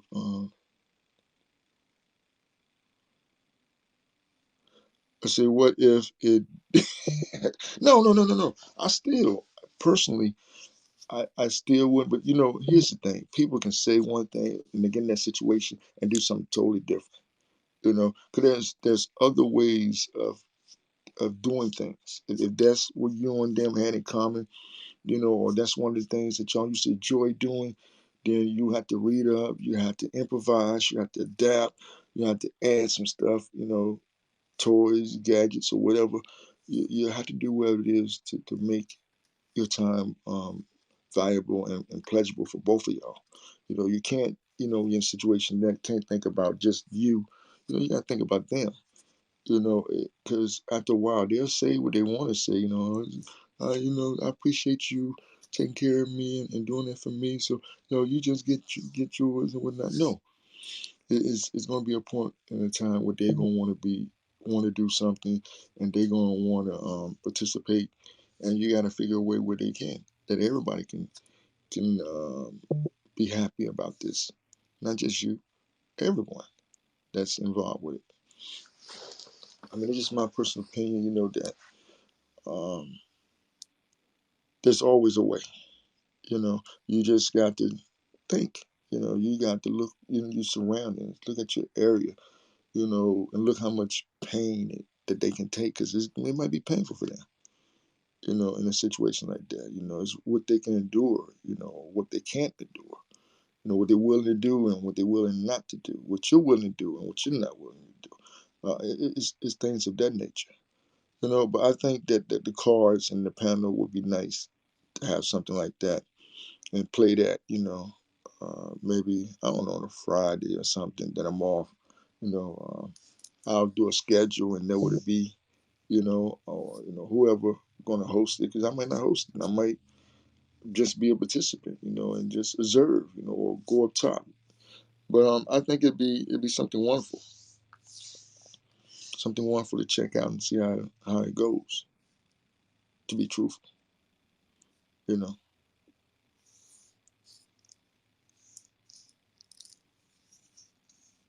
Yeah. I mean, I'm not a bad person. I done some bad things, and I tried because I'm a broadcaster, and I tried to give both sides. I tried to give the carnal side, the spiritual side, and of course my side. So I think it's three sides to everything. Every broadcast that I do. I'm going to give you both, all three, or one. But I do. Like I said, I'm not a bad person. Per se. I think that I'm good. I'm set in my ways. I think. I believe that's the reason why I don't have I have relationship problems, and issues because I'm set in my ways. I want things. Not that I can't adapt, I want things a certain way. I shouldn't have to tell females certain things. They should know it and react to it, And if we're talking for a while, we should know each other. I should know when you're mad. You should know when I'm mad. You should know when to talk to me, when not to talk to me. When I get off on work and we it shouldn't be straight. Here's where I feel that women mess up at. If we're in a relationship and you're mad at something I said or something I did, and I'm at work and I just got off from work, I don't think it's time when I get straight off from work for you to jump on me or tell me about something I did, 4 or 5 hours ago or something you heard I did. I don't think it's the best time because number one, I'm just getting off from work. I'm trying to unwind from work, and you don't know what kind of day I have on work to start off with, for you to jump on me, I think that you should just kindly say, look, I think it's something that we need to talk about, but since you got off from work, we can talk about it later. I think that's the proper way of handling it. Soon I call you thinking that, that I've been work hard and everything, that when I call you, I expect it for it to be different from work. I'm thinking that it's gonna be a good call. You're gonna tell me something good. You're gonna ease my pain. You're gonna help me with one. But you got all this drama and all these issues and all this stuff that I didn't know I had did. I was being me. I didn't know that it was offensive. I didn't know I offended anybody when I did or say. And automatically you want to jump on me soon I get off from work. I think that's the wrong time to do it. I know there's some women, I gotta talk about it now. We gotta talk about it right now. It's on my I understand. I like to talk about things that's on my mind too, but there's a time and a place to talk about everything. you know. So I don't think, and some women don't understand that, Takara. They so dead on talking about it right now that. And here's the thing with me: if you talk to me, and I had a rough day, because I'm in a top position, like where my work at. I walk around with a walkie-talkie. I fix machines. It's kind of stressful at times. Most of the time, it's stressful, and it's fast paced. I don't need soon I get off from work to hear all that craziness. I need some enjoyment. I need some understanding when I get off from work. I need some love when I get off from work. I don't need that BS. We can talk about it later. Let me relax. Let me take a shower. Let me lay down. Let me get some sleep. You know, you already warned me, so I'm already in my mind warned that okay, this is a conversation and go north or south. So let me get some rest, because if you don't, I might say something that we both regret. Out of frustration, out of anger, out of tiredness. And I don't want to do that. I don't want to do that. I want to give you a fair chance. And I don't feel like I would give any woman a fair chance if she does that. Because automatically, my mind is for what happened at work. And I'm trying not to bring my work home. I'm trying not to bring my work to you. But if you come at me just when I get off, you're going to catch the wrath of work and probably everything else that's surrounding me. And that's not fair to you. And you should want your partner to be fair. So that's what I ask. And some women don't do it. Some women can't see that. They can't see past that. They want to talk about it when they want to talk about it. And they know you just got off from a 12-hour shift. And that is just like I told you, I don't feel that, you lost me when you tell me, can you shave your beard?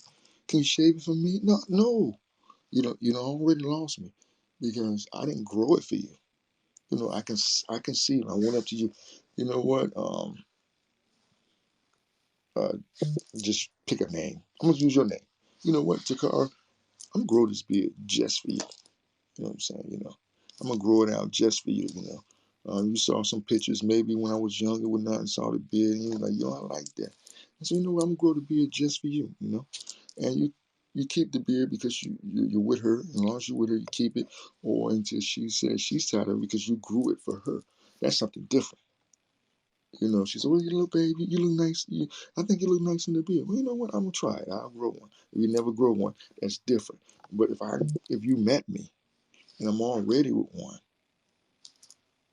why would you? I didn't grow it for you because I didn't know you.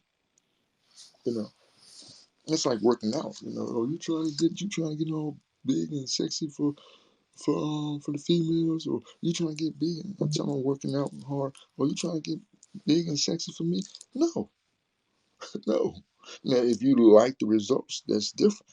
But I do everything that I do far as for me is basically, and I'm not trying to be selfish, it's basically for me when it comes to workout, when it comes to me balling my head, when it comes to me shaving, when it comes to me keeping myself clean, when it comes to me dressing. I do all of that for me.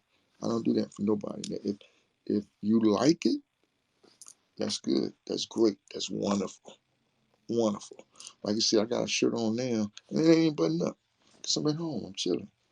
You know, and I think that's maybe one of the issues with me.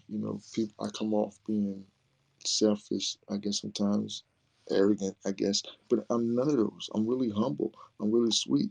It's just some things I'm not gonna tolerate. Just some things because because I've been down this road before.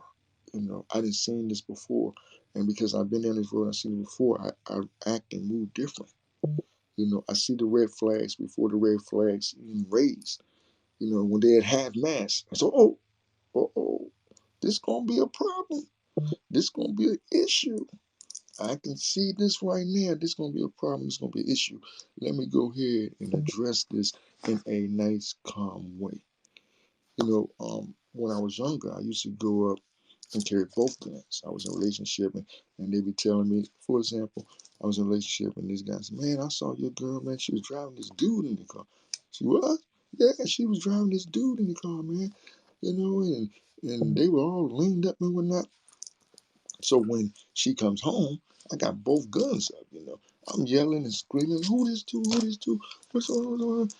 Soon as she get through the door, and she like, "What the? I just got in the door. I don't even know what you're talking about.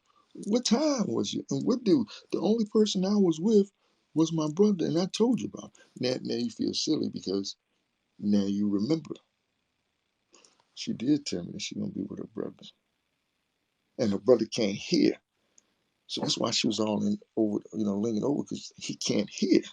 You know, you gotta learn how to know how to address things and when to address things when you're in a relationship. And some people they don't see that. And it's more than just your way. You got to be open to their way as well as your way. And then come in the middle or make sense of it all. You can't expect to tell them something, then when they tell you something, you can't believe what they tell you, or you don't see what they tell you, and it's evidence that it's true. Like you said, somebody else can come right around and say the exact same thing that you said, but they won't believe it until they hear from someone else instead of you.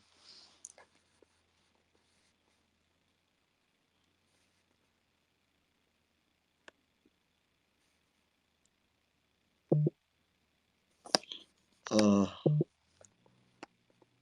I was,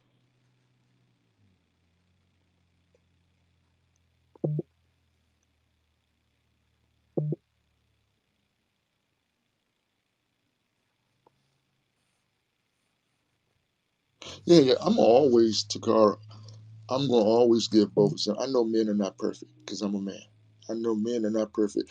We said things out of context. We do things out of context. We don't tell our woman exactly what we feel all the time. She can have a best friend. That's a guy, and this best friend can be her best friend for years. And soon we meet him, we already know what it's about. But because that's her best friend, and they've been best friends for years, and he ain't never made a pass. He ain't never did this or that. And the same way with you, a guy can have a female friend and you can see straight through her. Like, oh yeah, she just buying the time and waiting for the time, and then she gonna end up, or she already has. See, that's where people also mess up at. Sometimes best friends are friends that already, and they realize that they don't have nothing in common. That's all it was, a one night stand. They better off being friends. That it was good to get it out the system. Once they got that out the system, they can't be nothing but friends. But do they tell their next partner, well, this is my best friend, but yeah, we slept together maybe once or twice. It didn't work out, but we're still friends. How you think that's gonna fly? How you think that's gonna work? You telling your future friend about your best friend, and you haven't slept with her.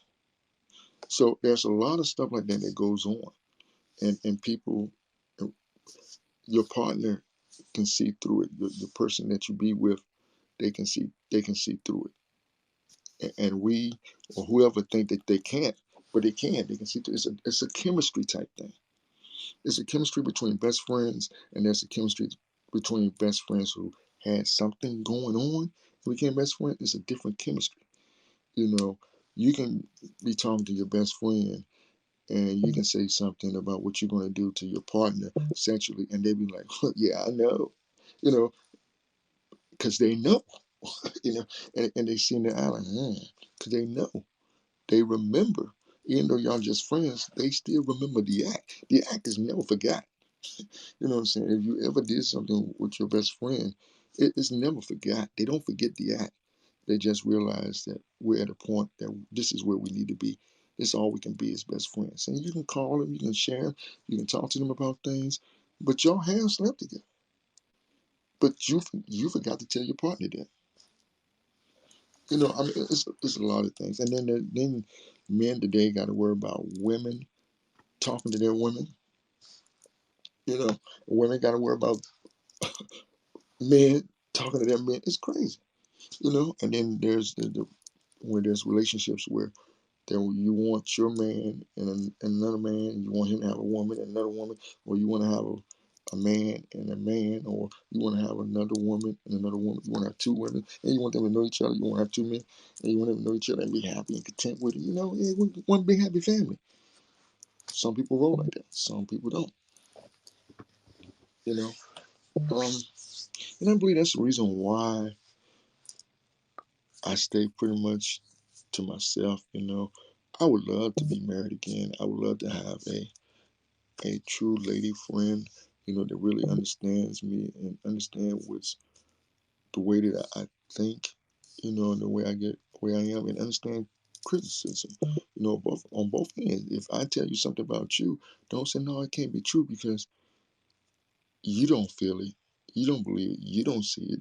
Just like when you tell me, I may not see it, at the time. I might tell you, well, I don't see that. But that don't mean I'm not gonna go home, or when I'm by myself, I'm not gonna think about what you said. I'm gonna think about what you said. I'm gonna meditate about what you said, you know. And then if you're right, I'm gonna let you know. You know what? I gave some thought, and you're right. You're right. I do that. That is what I do. And I'm sorry if I make you feel that way. But there's some women you can do the same thing to them, and they ain't never gonna see it. It can't be. You can tell them that something was laid on your heart. Not necessarily saying that it could be God, because it was laid strongly on your heart, and you can tell them, this was laid hard. This was on my heart. The way you did a situation was laid on my heart. I tried to look the other way. I tried not to say anything about it.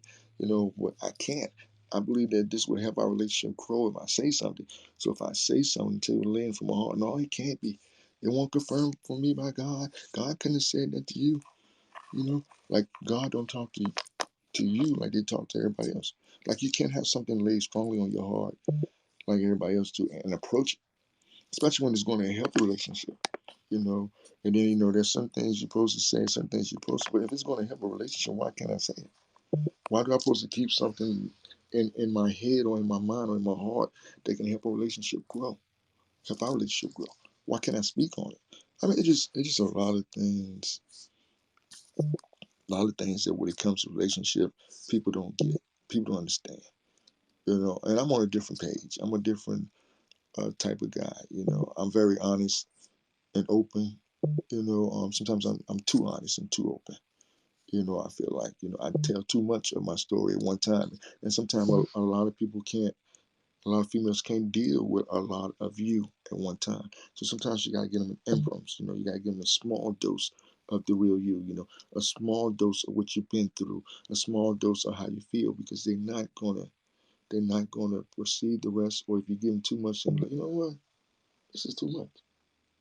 I'm gonna bag away from this. And like I say, a woman had asked me a question, and I told her the straight, honest truth, and I didn't get the results that I thought I was gonna get. And this happened many times. I don't get the same results, but I continue to tell the truth because it's easier to remember the truth than it is to remember a lie. So I'd rather tell the truth any day, no matter what happens. But I always get the wrong results. I feel that if I tell the truth, that I should get at least, at least, you know, a trial period or something. Like for example, I can tell a woman the truth, and she'll be like, extra. I appreciate you telling me the truth. I appreciate you telling me that. Most guys wouldn't do that. They would just let it go and keep on. But you told the truth. And I appreciate that. But I'm gonna have to let you go. So I can't be with you. I just can't. That's just too much. I can't deal with that. I can't deal with that might happen. I can't deal with that. I'm gonna step away. I'm gonna remove myself from the equation. Or they'll say, that's good. I appreciate you telling you. They said the same thing, but they'll give me like 4 days. You know what I'm saying? And I think that we're good. Give me 4 days. So give me a month. And then I'll say, you know what? I just can't get over what you just said. I can't get over that.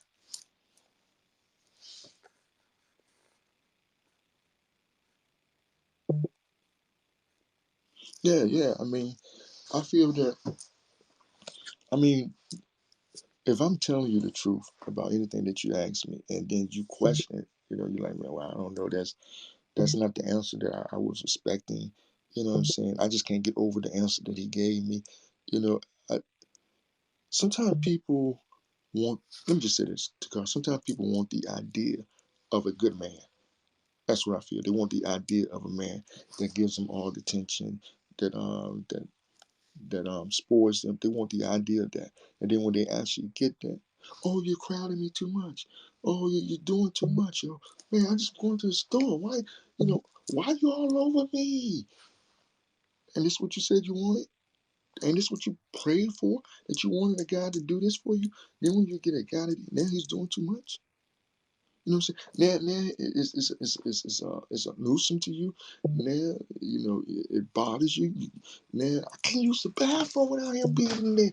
I can't go nowhere without him. But that's what you pray for. That's your act. You want a man to give you attention and all that. But now you found a guy who's willing to do that and does that. Now it's the issue. Now see that's the difference between me and you. I want to date. I want to actually be married. I want to be in a relationship. I don't want to be out here like that. It gets lonely out here. And there's too many things that can cloud your mind up. But if you have that one person that can keep you focused, you know, well, at least you're honest about it. You can't figure out what you want. You're being honest about that. There's a lot of women who say what they want and they realize they don't. And I feel that there's nothing wrong with that neither. But if that's what you want, say that. Hey, how you doing? Say that. But here's the thing: you got to know, you got to examine the person that you do, and when you're doing that, because there are things called soul ties that can create a bond with you, and it's hard to get rid of soul ties. You got to watch all those things like that when it comes to that, because when you actually have one night stand, two things gonna happen.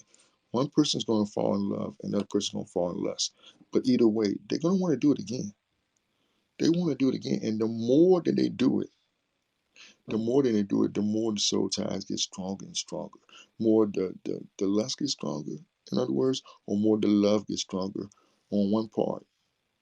Because normally it's only a one-sided story when you have a one night stand. Normally it's just only one person that fall in love. The other person might fall in love with the act or fall in love with doing that, but they're not actually in love with the person. They in love with what they're doing, and that's the difference. What's up, lady? How you doing, lady?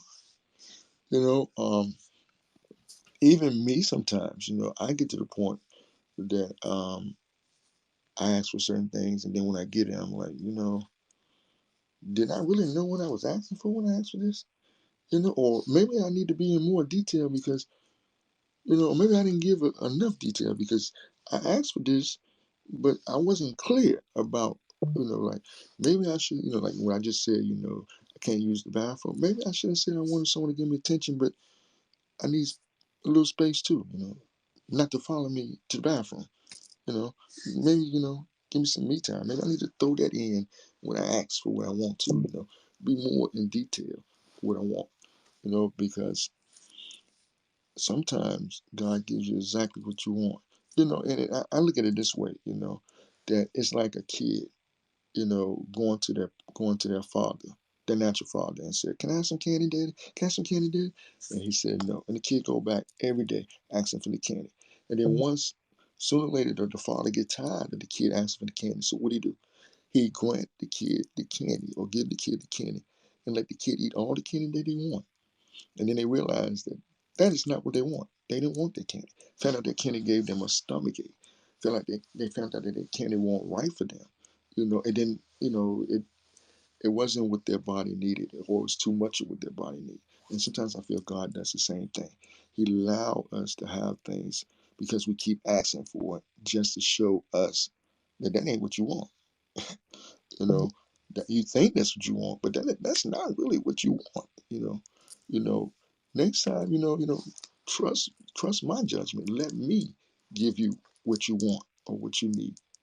You know, and I look at it from that perspective sometimes too, because it being women, that be like, man, I wish I could have her, man. She seemed like she got it all together. She got the Z effect going. Big, big chest, big. I'm a booty personality, man. Big, and her personality's on point. But you don't know what she's been through. You don't know what you have to go through to keep her. You don't know what she's used to. You don't know what she's accustomed to. God give us free will. Yeah, that's true, lady. Please check out Lady's broadcast. She does a great broadcast as well. Takara, y'all follow each other. I don't know if y'all are following each other, but yeah, I mean, there are times where you have to just examine yourself. You know, we have to examine ourselves. And come to some kind of conclusion or point where all this got to stop. Yeah, I mean, and you're doing right. If you don't know what you want, you're doing great. But if you see it, I mean, that's why I'm always honest. Always honest. I compelled to tell the truth. If you ask me, there's some things I won't tell any female because I feel like it's on a need to know basis. I don't feel like you need to know it right then. But if you happen to ask me from chance, some chance, you happen to throw that out on the third date, you know what I'm saying, or the third endeavor that we talk. Thank you for the gift, the award. I appreciate it. You throw that out, that question out on the third time we conversate. Well, I'm compelled to tell you the truth. Now, you might stun me because you asked me, and I might go like this. I might go like this for a minute, but I'm going to answer you. I'm going to tell you, what's up, Queen? Hey, y'all, please follow her. She's a great broadcaster. I brought her on here, Queen Panda, a great friend of mine's. She know me. She don't know me. She know me off the app, but she don't. I don't know how to say it. We was on another platform, and we have video chat with each other and stuff like that. She's a great broadcaster. I'm telling you. Once she started broadcasting here, you'll really enjoy her. Yeah, I brought her on the app too. I try to bring people that I know that y'all would enjoy, and have great content, and you can laugh and joke. They tell it real. Um, and I didn't just bring women on here. Don't let people think you that, oh, actually you just brought women. No, I brought some guys on here too. I don't get along. I ain't saying I don't get along. There's not a lot of guys on apps that I trust. You know what I'm saying? But there's a few, and I brought them on here. The ones that I do. You know, like my longtime friend Lumo the Great. I don't know if y'all follow him. Lumo the Great is one of the best broadcasting now friends I got. If me and him was to do a broadcast live, y'all would really enjoy it. Y'all would laugh, and y'all would get kicked out. Because when we together, we bounce off each other, you know.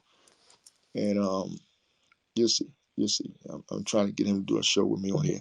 He's on here. Trying to get him a show, do one with me. So I appreciate y'all coming in here.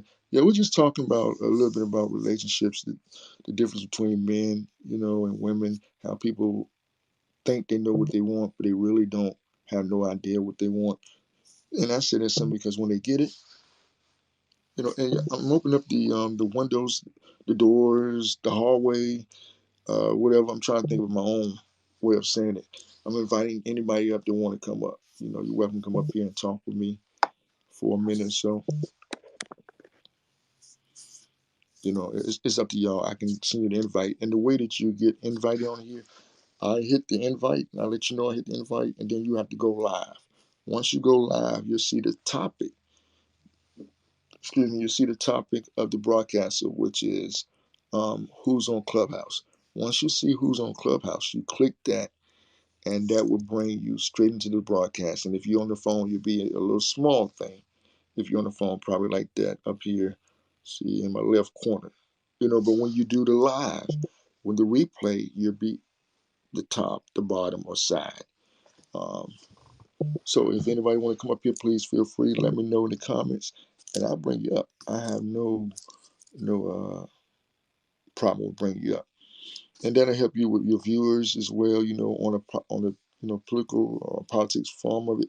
It help you bring your viewers up because now my people will get to know you and they will follow you because they see you and they hear you. Um, so it'll work out both ways on the political part of it. On the other standpoint, it gives me someone to talk to, and it keeps you from using your hands. Sometimes I know I get tired of texting. Sometimes you be like, my thought, I'm thinking too fast. I'm writing slow, and I'm thinking fast. Let me see. Oh, you watching me on Haps now? Where you at? Yeah, I mean, I can invite you up if you want to come up, lady. All you gotta do is let me know. Then you go live, and like I said, you'll see when you go live. You'll see at the bottom. You see the topic of my topic, which is Are You on Clubhouse? You click on that, and then bam, you'll be in my live. You'll be in my broadcast, and then we can talk about whatever it is you want to talk about. I'll be on here for a few more minutes. Then I'm gonna probably see who's out there, who else is out there on Haps Land, who's broadcasting, see if they want me to get in. Yeah, yeah, yeah. I said Clubhouse because that's my topic. My topic is who's on Clubhouse. So I was trying to find out because on this app right here, people talk about Clubhouse. I'm on both though, Clubhouse and Periscope. That's where majority of the people that's on this app come from, Clubhouse or Periscope. So my question was, who's on Clubhouse? That was in my topic. I did a sketch because I want to know all the people that's on Clubhouse on this app, and I wanted them to chime in, and follow me on Clubhouse and all that.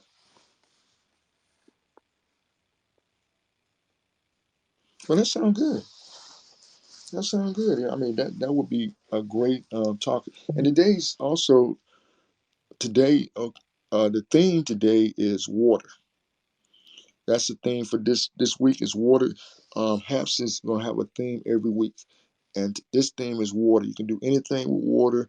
Talk about water. Hashtag Haps Water, and they're gonna judge the video, and then they're gonna play the best video Friday. So you got from Monday to Friday every week with a theme. You come up with something creative, something funny, something educational, whatever the topic is. But they started off and it's water. Water is this week. So I got an idea for what I would like to do with water. I think it'd be funny, but I don't think nobody would, really like it. I'm glad you got a fiance. This is something you ain't talk about. I got to hear it on a broadcast. You got a fiance. I don't know what to say. That's you could have led off with that when I asked you to come to this app. You know what? Actually, I got a fiance, and I think we going around the world showing people, which is an excellent idea. Excellent, excellent. Y'all can do maybe a power couple, relationship type thing, or you can actually show people how love is supposed to entwine with each other. I'm not saying get on here and I'm not saying that, but I'm saying and talk. You can have a male and a female perspective. Because he can be in your broadcast when you broadcast. Y'all can make it a couple of things. Well, I enjoyed this. This is gonna be, and then plus the guy that can deal with you, he got to be. But anyway, well, I'm trying to. The clap is PG. I'm trying to keep things PG. That's why I clap.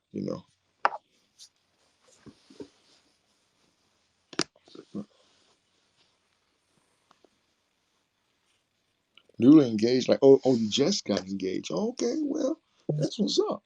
That's what's up. Thank you, Haps, for coming here. I appreciate you coming in here, Haps. I appreciate it. Yeah, yeah. I mean, that's just in my way. Like I said, it's 9:15 and it's PG, and I don't know. I don't think no kids can get on this app. I think you have to have a certain age. I don't know because, I'm already the age. So I mean, and when people say stuff like that, I just put in my date and my birth, and I don't even worry about it. You know what I'm saying? Because I'm way in the age. Hold on for a minute.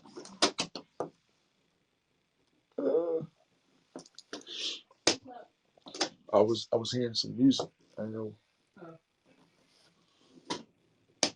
I don't know if y'all heard that music or not. I appreciate it. I appreciate it. Thank you. Oh, you learn how to. Oh, you learning the app. That's what's up, Panda. Thank you. Thank you for the awards. Once again, I said I don't do this for the political part, as far as the sponsors and stuff like that. But it would be nice. You got to go. Well, lady, thank you for coming into the broadcast. I appreciate you coming. Don't be a stranger. Blessed dreams to you. Don't be a stranger to my app. Come in, chill with me anytime. I'm one of those guys that sound like, to me, I sound like I ramble, but I talk about whatever you want to talk about. I might have a topic, but we'll leave. And we'll come right back to the topic. Who's on Clubhouse? You know. But yeah, Takara, I believe you're gonna like her vibe as well. Yeah, she's one of those no nonsense but funny type, no nonsense type female. And her sister, I hope she don't bring her sisters on here. I mean, they're great broadcasters. I say that all the time about her sisters, you know. But I can say that because I know her sisters. Y'all don't, they are great broadcasters too. And when all the sisters are together, you know, or they won't, yeah, I don't, it might not be, but when all the sisters together, and they all like to jump on me. I don't I don't see when they together and I'm around, they like to pick on me hard. I mean, they like to try to give me a hard time, and I don't know why the sisters do that to me. You know, I don't know why. I don't do anything to them. And she got one particular sister that likes to lead the pack when it comes to me, and I ain't never did nothing to her, nothing at all to her, nothing. I never said anything like that with her.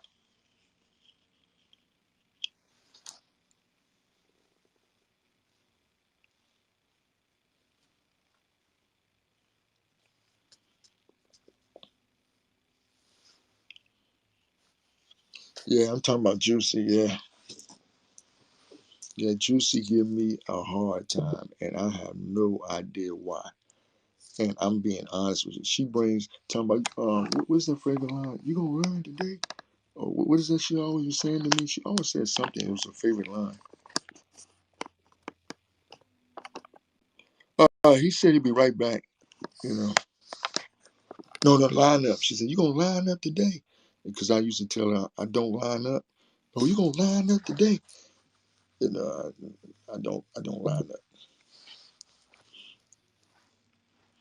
But overall, Takara, and those apps that I met them at, it's a lot of politics going on. Well, I mean, it's cool, Takara. I mean, things happen. Things happen. I'm not sweating over that. Things happen. I'm just happy that people come to my broadcast. I'm just happy, about that people are interacting.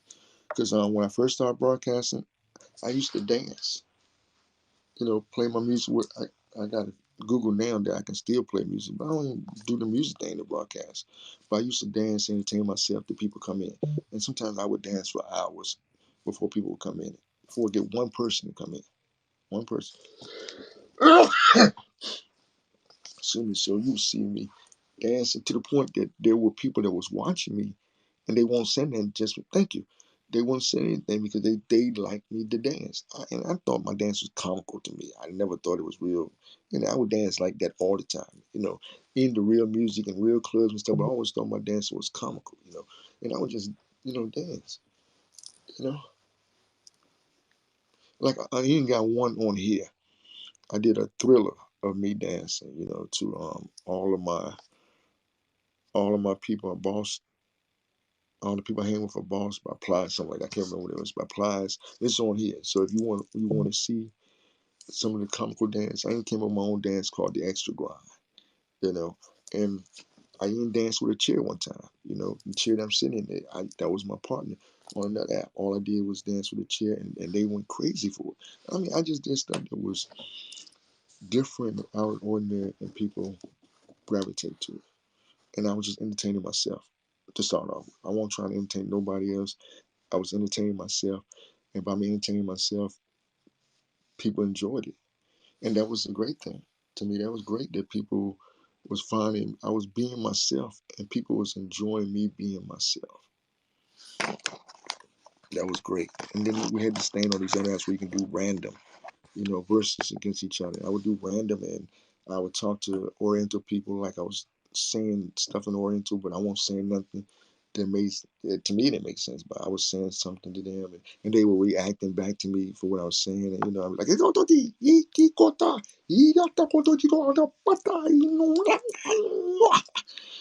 was saying that. Also use that. Also do that with bill collectors too. When bill collectors call me, I answer the phone. They say, may I speak to it? And I say something in a language that don't even make sense. And then hang the phone up. Just out of the ordinary type stuff, crazy stuff. I mean, because I think bill collectors they'll harass you. I mean, it's 5 o'clock my time. Why are you still calling me? It's 8 o'clock p.m. Why are you still calling me? I understand that we're on different time zones sometimes, you know, but you should know your client's time zones and respect the time zone. Why are you calling me at 8 and 9 o'clock p.m. talking about that? You don't know people might be working, they might have other issues going on. And then why are you going like you're my friend? You call me from an unknown number, I pick up, hey, what's up, buddy? How you doing, buddy? Hey, remember that car? You remember that car that we went on a trip with? Yeah. Well, you need to make a payment on it. I'm like, oh yeah, oh yeah. You know. So see how long is it? I've been on here. All right, y'all. It's an hour and 47 into this broadcast right here. I'm gonna make it 2 hours, and then I'm gonna go and do eat some rice.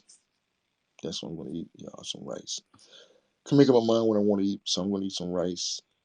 I'm gonna sprinkle a little sugar on it, a little butter. Might even put a little cinnamon on it. I don't know. I made up my mind as far as that go yet. But it's an hour and 47 minutes into this broadcast. Are you on Clubhouse? Did that sound good? Okay, okay. Takara, you going live today? Because if you're going live, I'll jump into your live. I'll tell you my rice. Um, because I'm gonna probably lay down about 12 or 11. If not, I'll probably watch some TV or something. Okay, okay. Well, hey, Takara, I was just asking. I feel like you got a little aggressive there. You know what I'm saying? You got a little aggressive with me right now. I don't. Forgive me, Quentin. Forgive me. I didn't mean to rock the boat. I didn't mean to rock the boat. I'm sorry. See, mm,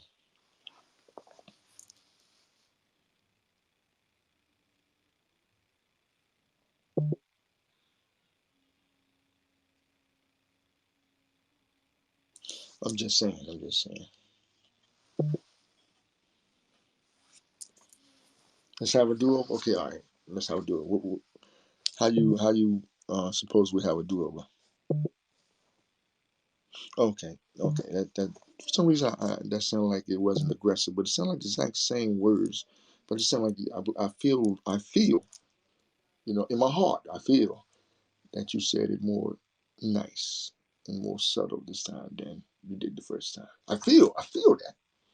I feel that. You know, I strong feel that. Feel that real strongly. I feel that. I appreciate that. Because you never know what a person's going through. I said that before. You never know what. And here's the thing that I want you to think about. When people say that I like to mix my broadcast with spiritual and stuff like that. When people say that they've been delivered, you don't know what they've been delivered from. So people will push their buttons, make them angry, but you don't know what they've been delivered from. They may have been a murder. You know what I'm saying? They may have been a serial killer. You don't know what they've been delivered from. They might have anger issues. You know what I'm saying? They might be aggressive. They might been in gangs. You don't know what people been delivered from, and people pushing their buttons. You might bring out the person that you don't want to bring out of them. And my thing to that, when you do that, if you do bring that person out, it's gonna be hard for them to get that person back in because you done brought it out. And that's why when I said what I said about you, Descartes, I believe that if you get angry, you'll be there for a long time because it's not in your character to be angry. You know, it's not in your character to treat people badly or anything like that. But pushover. You're not gonna let people push you over. You're gonna stand up for yourself. But that's why I feel that people shouldn't push your buttons. They don't know. They really don't know who that's gonna come out when they push your buttons. And that's what a lot of people. And I tell people that I used to be involved with gangs, and we fight for a different reason with gangs. Most people fight. They win the fight and they gone by their business. I wanted to fight. It's over with. No, I was taught to fight for example. Even if you wanted to fight, and everybody saw that you wanted to fight, you drag this brother down the street by his foot. You take a trash can, hit him side the head with it, on his body with it. You make an example of him so the next person would think twice to mess with you. Or the next person won't even mess with, then nobody won't mess with you. That's the whole idea. I want people to leave me alone. So that's how I used to do that. I used to make an example of it. It didn't matter to me what I won. If I won, it didn't matter. I didn't want to fight to start with. I didn't want to do any of those things like that. So I made an example, hoping that nobody would mess with me. And sometimes it worked out differently, because I did that. People wanted to challenge you. Oh, you top dog. You the big man. Yeah, you do this, you do that. Try me, do me like that. In some incidents, it made it worse. So it's depending on one's perspective on everything. I say that, it depends on how people look at everything that you do. What you think might be a good intention, someone else might perceive it as a bad intention, or might see it in a different way. Just like when you said what you said it soft, but I thought you was being aggressive. I'm being funny though, but I said you was being aggressive. But then you turn right around and said the exact same thing. No difference, no nothing. But the way I proceeded this time was you was being nice. You know? So that's the main thing. It's how people perceive you. It's how you perceive yourself. It's what you say. It's how you say it. It's the movements that you do, your actions, what you do as you talk and as you say it. You know, because people fail to realize that even with these masks on, I'm finding that you can tell some people they have that demeanor that even with a mask on, when they're angry. Even though you can't see really nothing about their facial expression, some people you just can see it in their body language. You can see it in their face. Even through the mask, the mask just the mask get mean. Get ugly. You can you just can tell. Whoa, something ain't right here. This person's upset. This person's sad. This person's that. This person's tired. You can tell. And I tell people all the time, the gateway to a person's heart is through their eyes. You can see what a person been through from their eyes. Look at them straight in the eye, and you can see everything that they've been through. If you have a discernment or you have compassion, you looking straight in the eyes, and you can see all the pain and everything. Oh, you hungry? Hey, I'm finna fix some rice. You welcome. I'll fix a bowl for you. Right? I'll just fix me a small. Oh, he's back. Sorry it took so long. Oh, you good? I'm finna leave, and because it's an hour 54 minutes. Once it gets 2 hours, I'm gonna leave. I was just telling them, you know. So Oh, what did I miss? oh, man, I don't know, man. We've been talking about everything, man.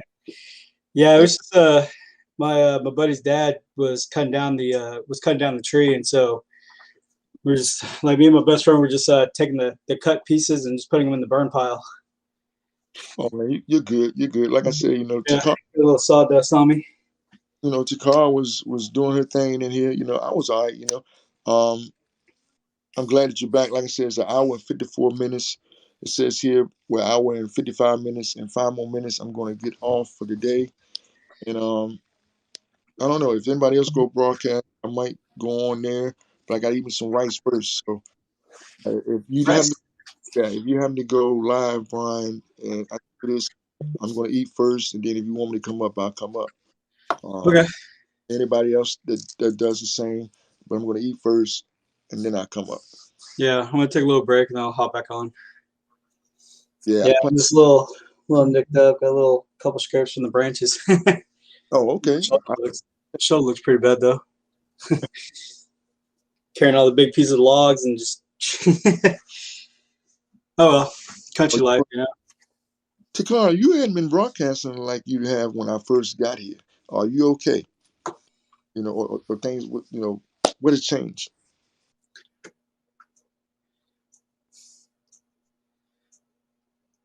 Oh well, I won't be on micro anymore. What's micro? We see that. I was just kind of I was just going through the comments. Just Oh, like like I was like, what y'all talk about? oh yeah, Michael is like Michael Live. It's another broadcasting now, but it's more. They do more twerking and a whole lot of other stuff. And you have to have levels. You have to broadcast so many hours a month to get paid. Uh, that's weird. I met a girl on here that brought on here, Queen Panda. I brought her from there, and she's on here now. So that's what she. Oh,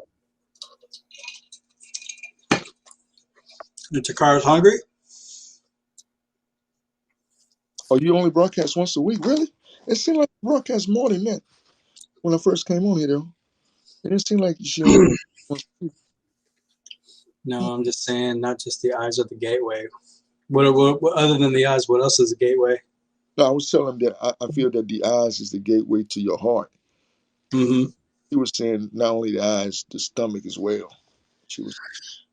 Yeah, yeah, I could attest to that because like every man, every man's weakness is a home cooked meal. Yeah, you're right. You're right. You're Yeah, it's like I'm gonna go at the guys, and the moment we get that whiff, we're like, all right, they can wait another hour. yeah, you're right. A good meal. Oh, We'll because consider me a man then. no, I can't do that. I can't. No, no, no. I mean, there's women that are foodies too. Like, you can win a woman over by, yeah, yeah. I mean, I just can't. You said consider you a man. I can't see you as a man. Because like, because that's normally where you would tell a guy like, yo, for a woman to win a man over, it's just through his stomach. That's like a guy thing. Yeah, Yeah, yeah. but yeah, she's hungry. I got a steak I could throw on the grill. Let's see. We got steak and rice. You got a meal right there.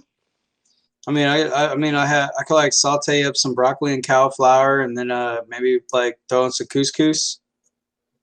Yeah, and what about those that what's that 618?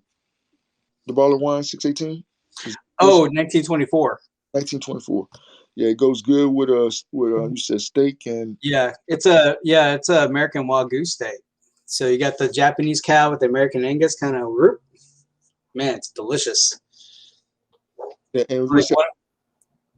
It's the second most expensive steak I've ever bought. Oh wow. I Yeah.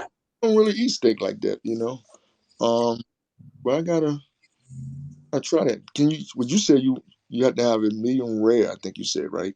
Yes. Medium rare is the way to go on a steak. Okay. I So can negotiate medium, but anything past medium, it's like nope, nope. I mean, I'm a well done. Yeah, I'm a well done type person No, with no, that. no, no. You gotta try it medium rare. It's okay. Like okay. We could do it like this. You could drop down to medium well, and Mhm. then next time you have steak, go down to medium, and then the next steak you go to medium rare. Okay. And yeah, because it's more tender, more flavor. Just season it right. Salt, pepper, garlic. Can't go wrong with that. Um, Yeah, I mean, you could go to a really good steakhouse and they'll cook it perfectly. I mean, and more blood. No, I can't do well done. It's medium rare. Medium rare, that's it. I mean, if I'm really, really hungry and I really want a steak, then I'll just do a porterhouse. Or no, Pittsburgh style, where it's like it's blackest to the black on the outside, but nice and red on the middle. Oh wow. Yeah. I never heard of that term. So this old lady told me when I worked at a steakhouse. She Mm. told me what it was. I was like, oh, and then she had like a glass of Merlot to go with it. And I'm like, okay, learned something new. But I'm sorry to say you because I don't want to yuck your yum.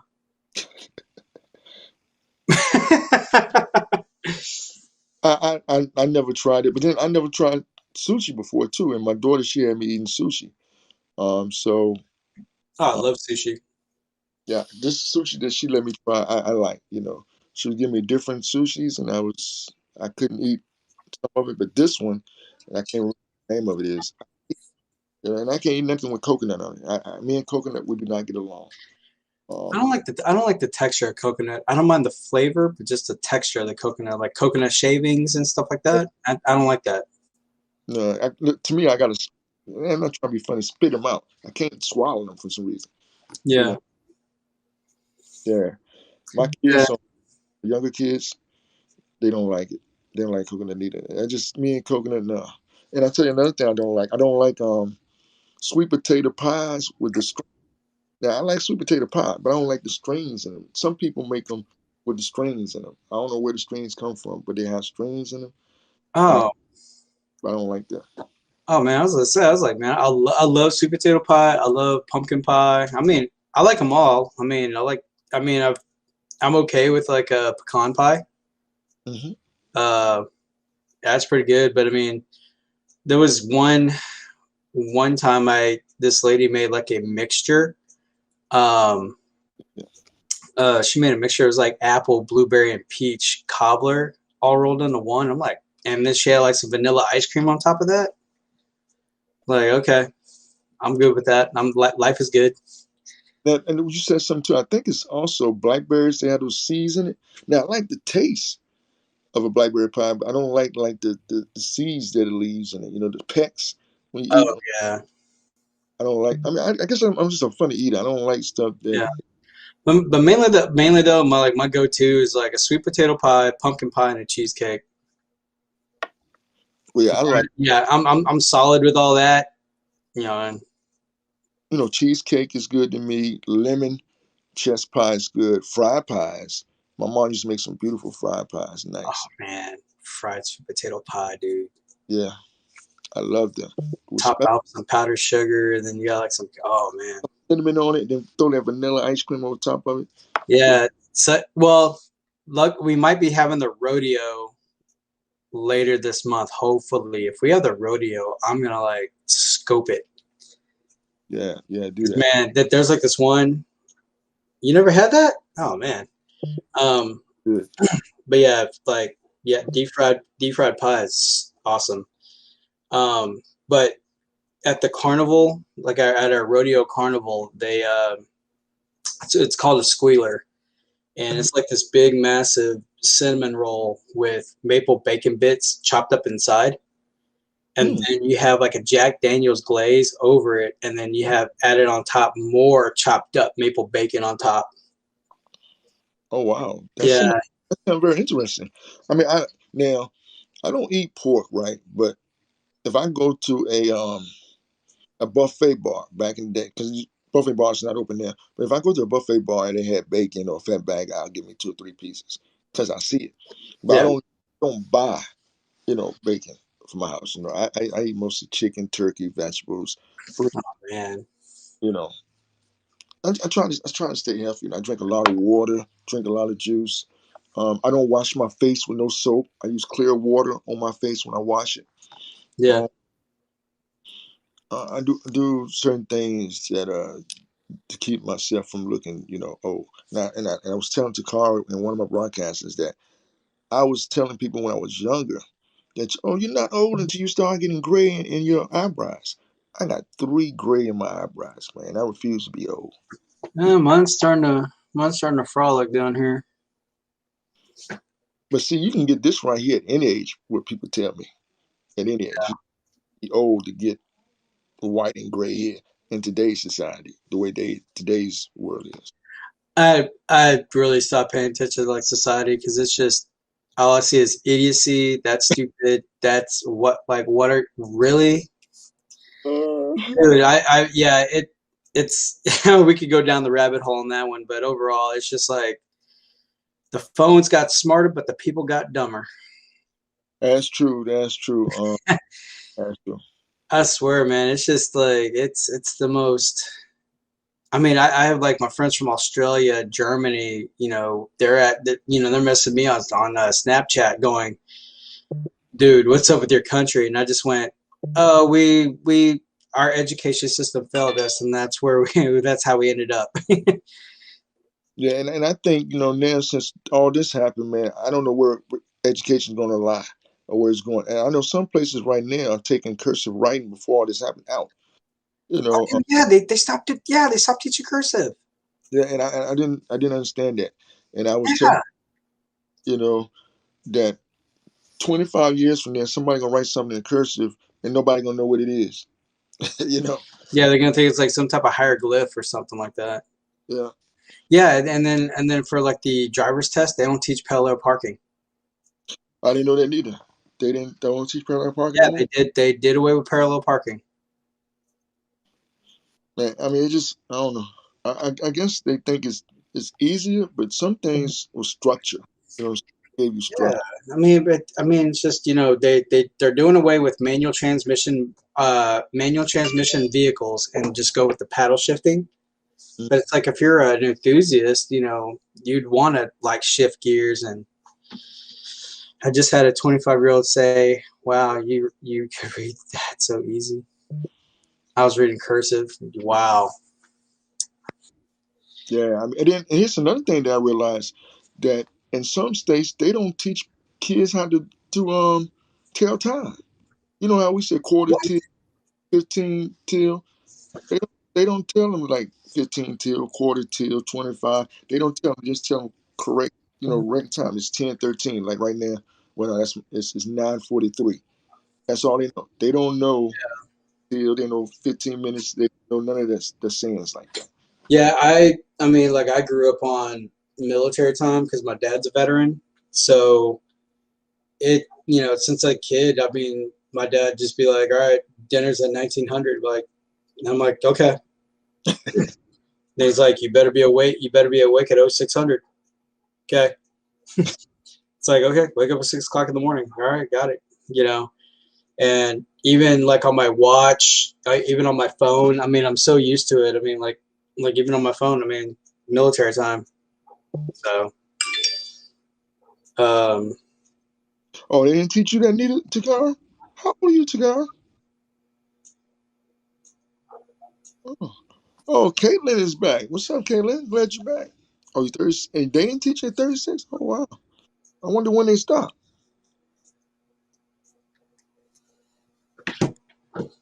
yeah, I don't know, man. That's why I just kind of like I just want to just Yeah, give me a nice little house, sit on an acre of land, and not deal with anything. I just want my peace and quiet, just live my life, man. yeah, yeah. Basically, that's all I want. Sometimes I want to be left alone, and then sometimes I want to have company. It's the craziest thing. Yeah, I'm a person, but yet I don't want. All right, just say this: we at the store, and I said, "Hey, you." So I don't want you to come knocking at my door because I said, "Hey," or we had a moment we laugh and joke at the store, and here you yeah, go. I don't want that. You know, I want to invite you to my house. I don't want you to just assume that we had a moment that you can come to my house. yeah, So that's why I say I'm a people person. Then again, I don't know. I'm not. yeah, I'm homeless, I guess. I guess that's the yeah. reason why podcasting is better for me. Yeah, I mean, like for me, I mean, like I grew up in the hood, and I lived in the city my whole life, and I've always just wanted to get out. When where we lived at, it got real bad. My dad's like, all right, we're just gonna get out of a house and go into an apartment, because it was bad. We heard sirens damn near every other day, and so we got out of the hood, went from one hood, went to another one. This one's like a heavy populated Hispanic neighborhood. So I was Mhm. like, great. I went from the hood to the barrio, and then when I started working on my own, then I started like living. I still lived in Houston, but I've always, it was just pretty much living the apartment life, and now like with my best friend, like his parents, like he took an inherit like my buddy's parents took an inheritance from one of their relatives, and that's how we live in the house that we live in now. Mhm. Oh, all the way on the outskirts. So it's like I'm about 35, 40 minutes away from Houston. But it's quiet. I'm not far from my dad. My dad's easy for me to reach. It's like 30 minutes. Um, but I love it out here. It's just I'm not stressed out. It's like I look forward to coming home, just being in peace and quiet. Even though Ivory's barking her head off at stupid nonsense like she always does, but birds chirping and everything, it's just quiet. Um, but yeah, I just that's all I want to learn. Just simple. I was looking at the comments. I heard what you said about looking at the comments. She said that she's 48 years old and she just had a child. Oh my. Wow. I'm 51 years old, in case y'all know, I'm 51 years old. But I know women can have kids at a certain age. It's just more, the doctor says more chances of problems or issues the older they get. I do realize. Um, Yeah. and a man can produce a kid all the way up to you, what, 65, I think, or more, I think. Yeah. I almost had a kid one time, but she miscarried. Oh, you did? Yeah, she was very delicate. Like if she got pregnant, she had to be on bed rest. She was that delicate, um, but that was like my that was like my I guess only experience at parenthood. But other than that, it's like I raised my nieces and nephews, so I got some practice in. Yeah, yeah, yeah. Oh, excuse me. I read that wrong. Forgive me. She just had one child. She didn't just have a child. She just had one child. Excuse me. I'm sorry, Caitlin. Yeah. No, my son is harassment from the police because of being black. Hmm. Uh, I mean, well, in bigger cities that they do have that problem and that issue. Down here where I'm from, it's so small. It's not a big issue like that. It's some racial profiling, but it is not that.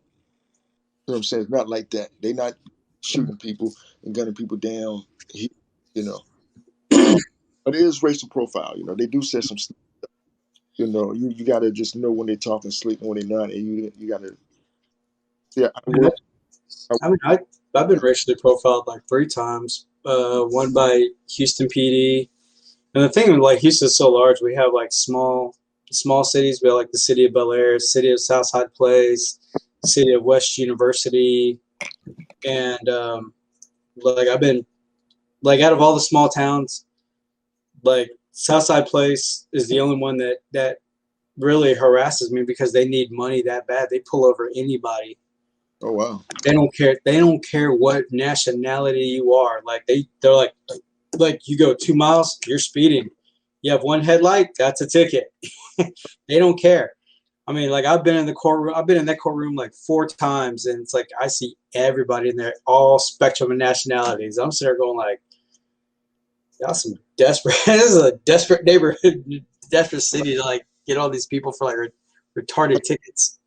I know that the government said that they can't pull you over for tags being the wrong year or inspection stickers. So I guess they got to find stuff to pull you over for. No, you could, but you no, you no, they could pull you over for a tag because that's pretty much almost like your responsibility because what they said in the driver's manual is driving is a privilege. And Hmm. so, yeah, I've been pulled over for expired tags Well, I thank three God. times. I haven't, not since all this started. I haven't. You know, I got an inspection sticker, but see, here we got to pay property taxes and county taxes. But I live in the city, you know, the town. So I'm trying to figure out why am I paying, you know, tax? I don't even go to the county. The only Yeah. time I go to the county is to pay my taxes, you know, and Yeah. so I can pay my town with no problem. It's a small fee, but my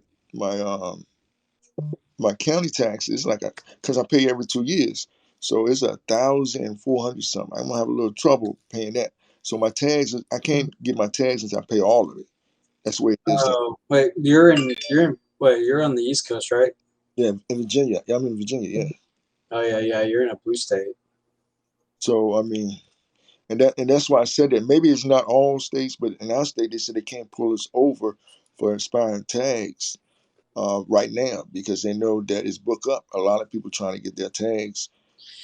You know. Yeah, that yeah, yeah, because I have my registration tag because because mine's due next month. Mhm. So pretty much it's my day off, like just making the time to go get the inspection done, and then after that, cool thing about it though, like with the registration, um, I don't necessarily have to go to the courthouse and get my registration sticker. I could just go to my local grocery store and get it at the courtesy booth.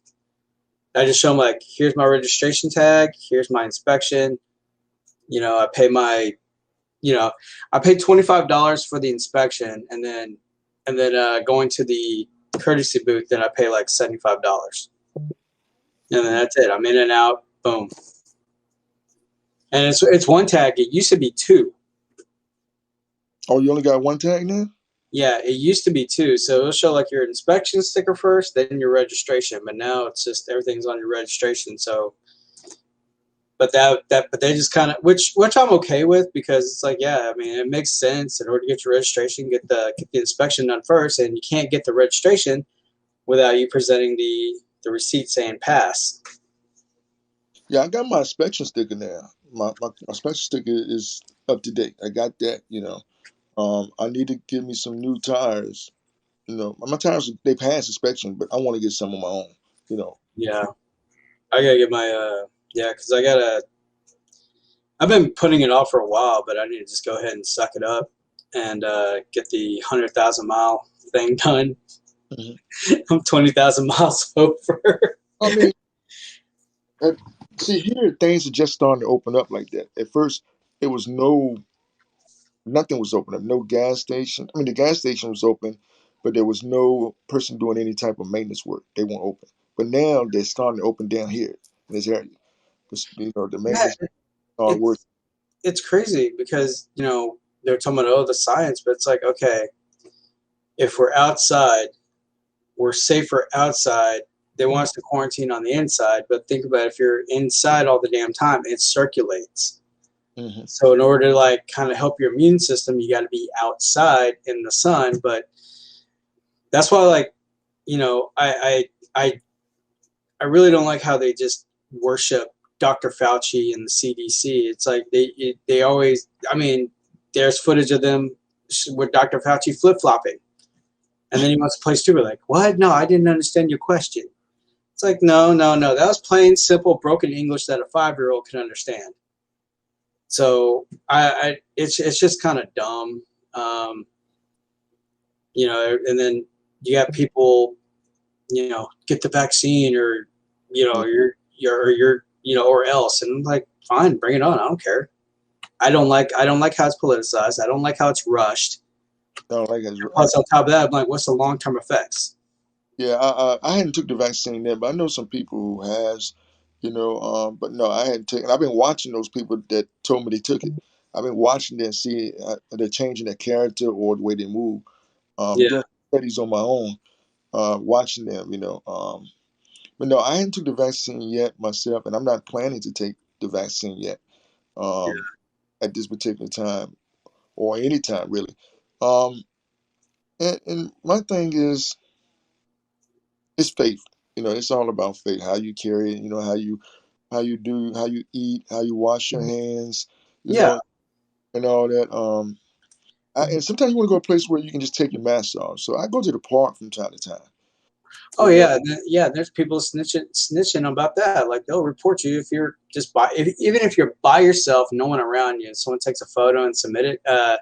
Some students in Upper Massachusetts, they Mm-hmm. were off campus eating lunch and they had their mask off. Somebody took a photo of it, sent it to the university. Now they're expelled. Wow. They're off campus. It's like Jesus. I'm like white people snitching on white people. What the hell? People are scared, and scared people they do crazy. Yeah, Yeah, people don't. People say they don't mind dying, but when it comes down to it, they don't want to die. yeah. They don't want to die. Yeah, it's yeah. I don't trust the vaccine either. I mean, because already like I have a couple coworkers that took the vaccine and they're already missing a couple of days of work because I feel weak. I'm sluggish, and my Yeah. manager, I was like, "You had COVID back in November. Your antibodies are you're fine."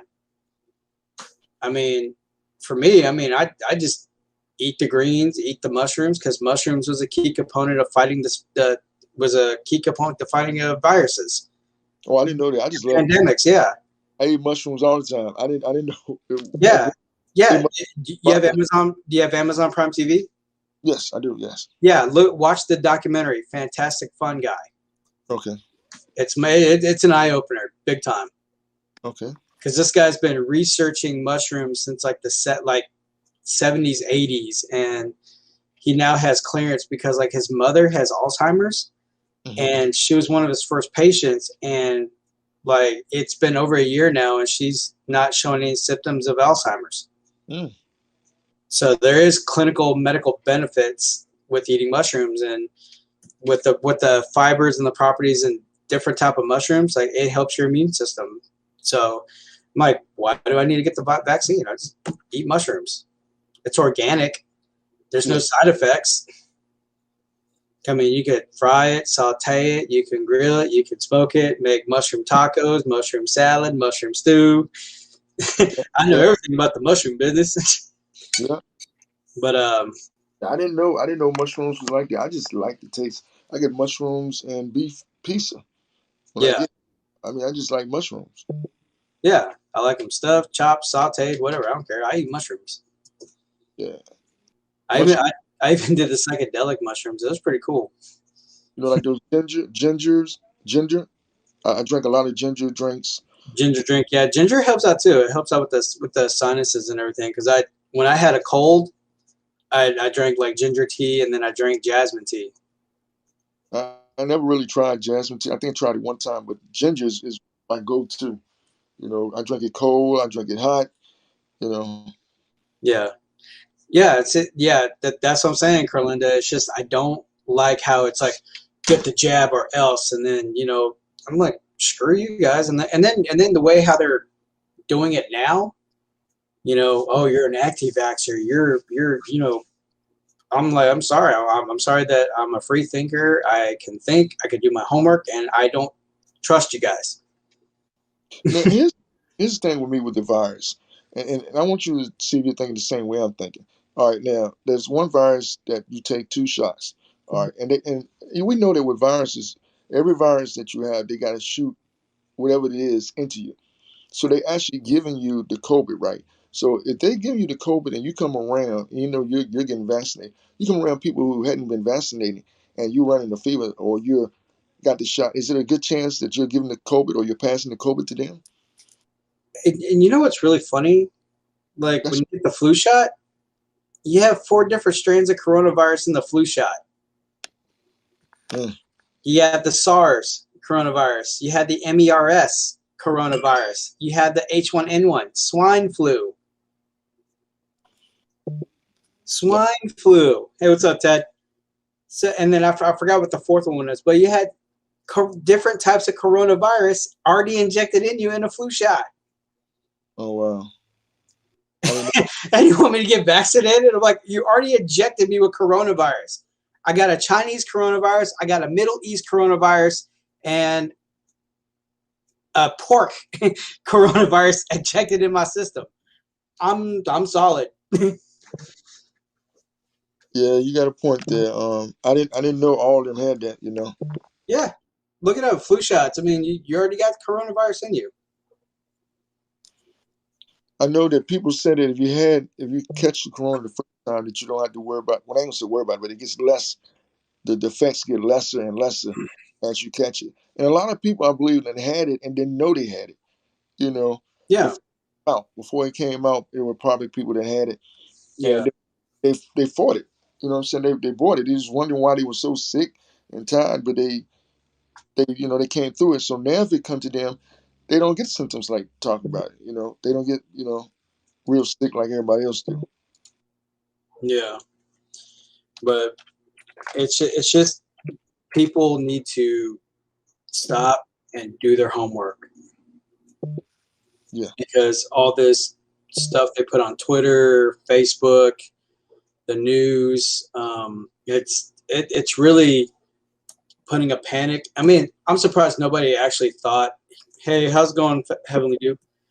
I'm surprised like nobody wants to sue the media because the media is like the biggest one that's putting everybody in a panic.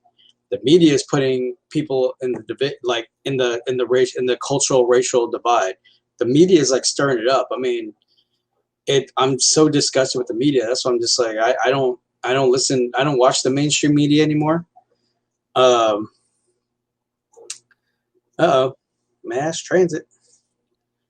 Um, but I watch a lot of independent media because at least they actually cover real news. I mean, I watch like Australian news. I watch the British news because at least that's real journalism right there.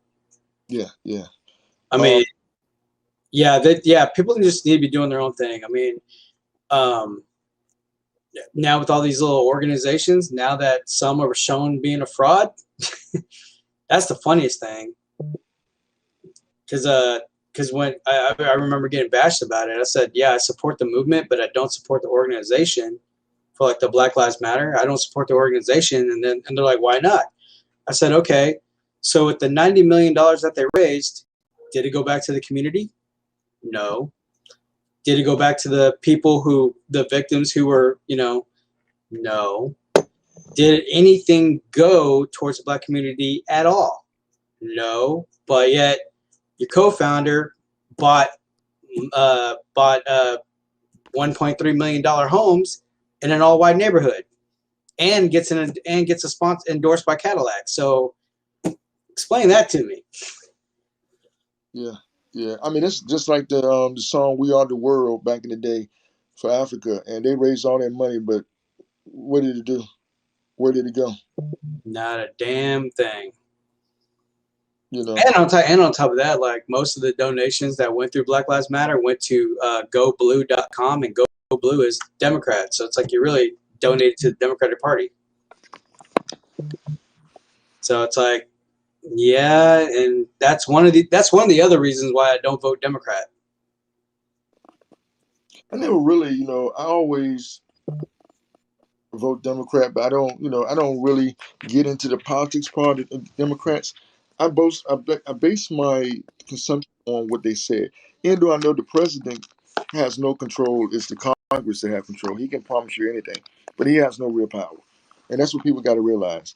The Yeah, Congress would make the power for the president. He can offer things and suggest things, but Congress is the one that makes it happen. They pass the bills or stuff. They don't want to do that. yeah, So yeah, this man, he's just a figurehead. The president is really just a figurehead.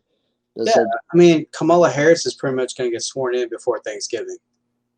Let's face it. Biden is reading a teleprompter. He loses his place. That's why he's like, oh yeah, oh come on, man. And like I said, it's a joke, and that's why I said like after the whole Democratic primaries, after all the shady shit that went on, I'm like, I'm not voting Democrat. I mean, like, she should be our president. yeah, I mean, I heard a lot of people say that. I don't know too much about her, but I hear a lot of people say that we'd be better off with her as the president. Yeah, because she's a rational. She's a rational. I mean, I don't agree with her 5%, but 95%, I do agree with her. I'm like, Yeah, finally, somebody who gets it. Tulsi Gabbard. So that's why, like my shirt just says right here, just country over party. Yeah.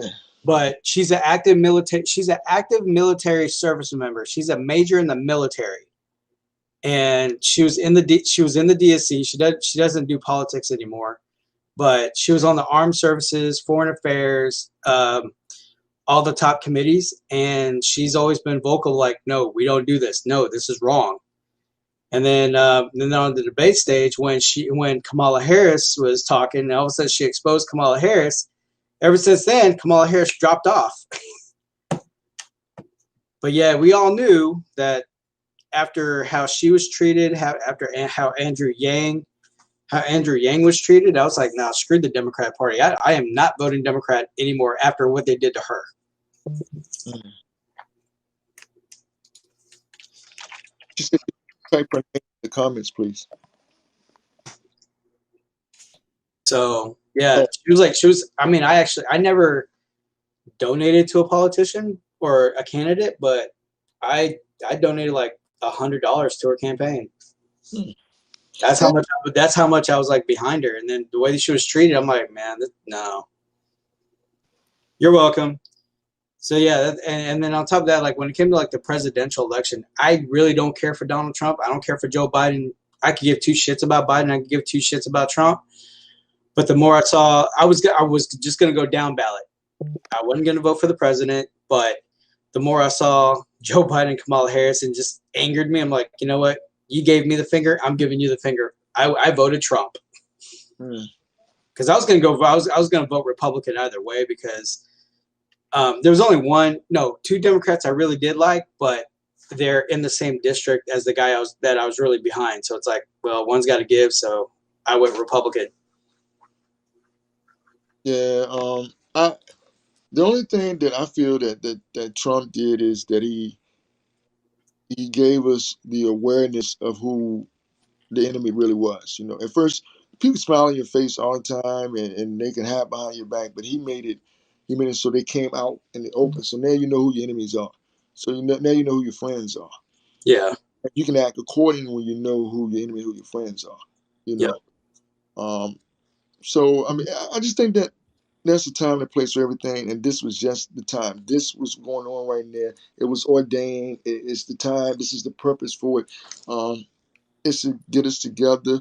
I said many times before in my broadcast that every movie that I seen, the aliens come down and they don't specify what race. They always say Earthlings. You know, and we need to. I don't know. I don't know if this will ever happen that we can have one race and just deal with character.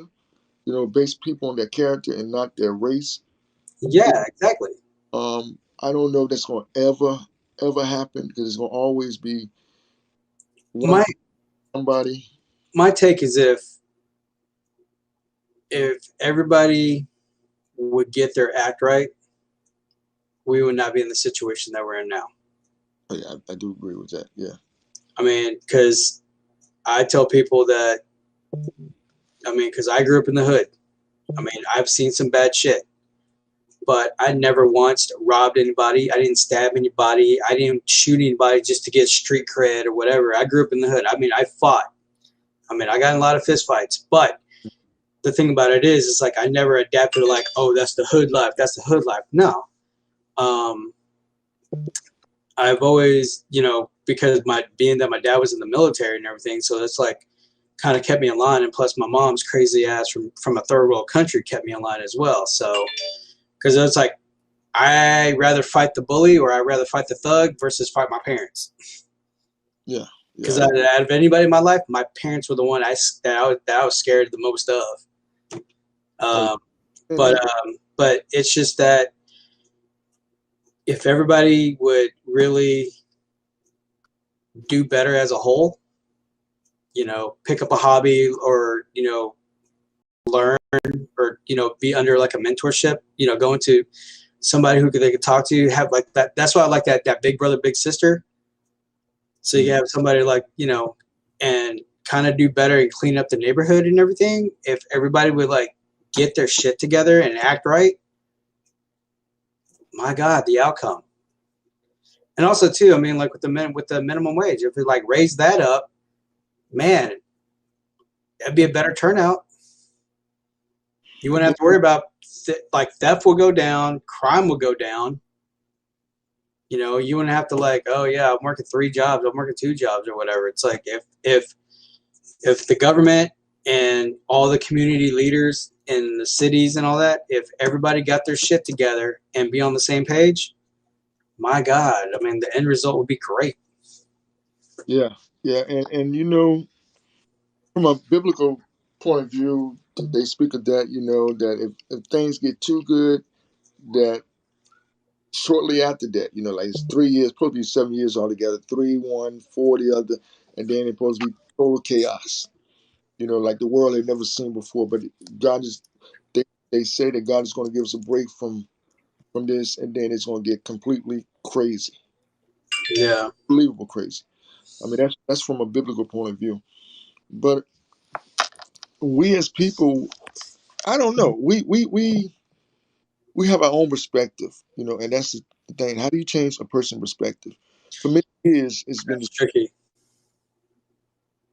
you know, and how do you change one perspective? If I'm already thinking this way about you, and have been thought the same way from years and years and years, how do you change it? Is there any way? Is there anything that I can do to change it? You know? The only thing I could think of, the only other good example that I could think of is like with my crew, because the company I work for, when I got promoted, it was going to our. I got promoted and transferred to our sister location, and the type of guys I had, I was like, man, this is a lot of work. I got a big challenge because uh, a lot of guys from certain neighborhoods and the mentality and all this other stuff. So it's like, man, how can I turn this around to get everybody on the same page? And it's like I had to lay down the law. Um, I'm usually easygoing. I mean, I don't like being the asshole, but a lot of times, you know, you got to be firm with the guys and let them know, like, hey, I ain't your doormat. Yeah. And once I trimmed the fat off the crew, then all the other guys started falling in line. Like, okay, yeah, like I mean business. I'm like, yeah, because it's like we're here to set a standard. You know, you came to this team.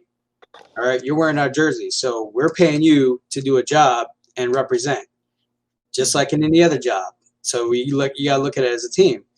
And if you're not gonna do your part, then what are they gonna do? They're gonna cut you. So the other guys didn't want to do their thing because they were so used to having it their way, and then I wouldn't allow it.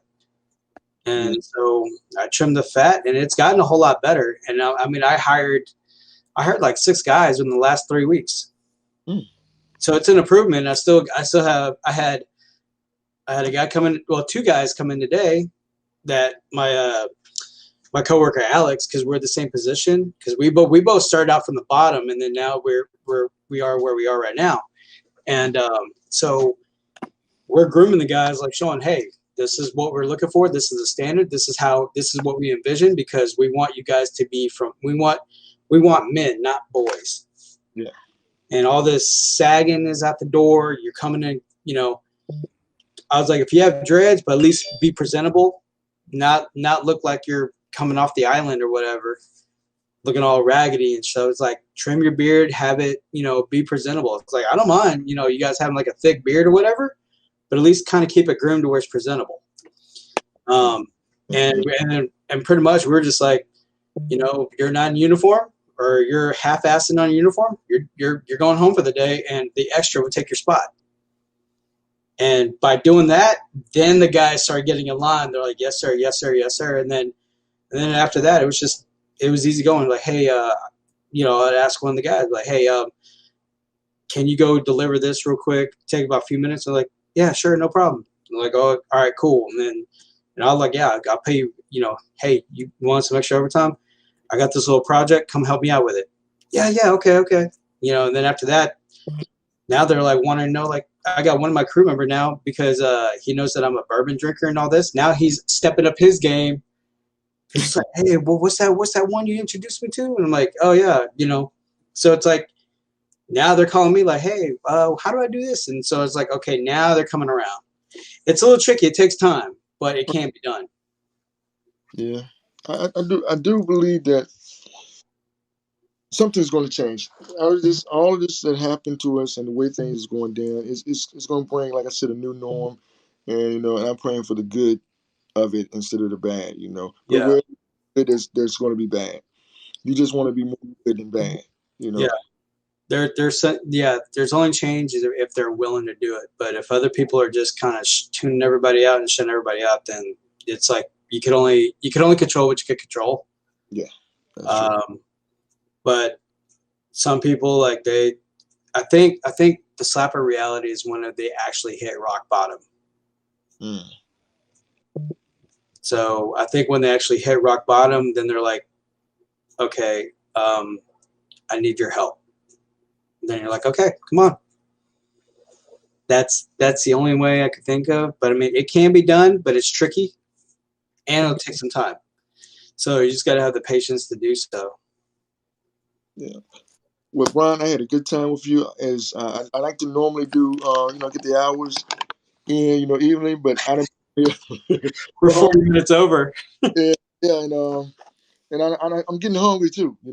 And like I said, Yeah, be at work at 6 in the morning, so I get up at 5. I normally lay down at 12 because I have funny hours sleep. If I go to sleep too early, I'll wake up and then I'll be up until it's time for me to get off from work. You yeah, know, I'll sleep 2, be up for 3, or I'll sleep 3 and be up for 6. I just have funny hours sleep. And I told myself that when I get like that, I'm going to start broadcasting. If I'm not doing anything specific, just see who's up. Because I know when you broadcast, there's somebody on worldwide because it's different time zones. Somebody's going to be up. Somebody that you hadn't reached before, you can reach at that time. So I'm going to try different times on here. And this is my first schedule. I didn't know what was going to happen. I didn't know it was going to ping me, ring my phone. I didn't know what was going to happen. This is my yeah, first schedule that I did. But Brian, yeah. I appreciate, Takar gave me the heads up. yeah. I appreciate you coming in here like always, man. Thank you for Um, having me. you're an admin in my room. I don't know if you know that or it shows or something. I don't know how it's supposed to let you know, but you're an admin in my room. You can kick people out. You, Takara, and they're not in here, but as they come in here, I'll let them know. But I made y'all admins because y'all in my room most of the time. So I don't see anything to let people know that you're admins on here. I don't see that. Oh, okay. Okay, yeah, because I saw that I was on my way home, and then that's when I saw the tag, and I went, huh? And I was like, okay. So then when I got home and I logged on, I'm like, oh, okay. That's how I jumped on. But yeah, I'm gonna jump in the shower. I smell like fresh cut trees, and I still got some like tree amber on me. Oh, I already asked him a question. He told me the answer to it. Yeah, Yeah, he already answer to that. Yeah, but this is where I say my favorite line. So y'all say it with me. Here it goes. It's okay to be extra. All right, see y'all. Bless you.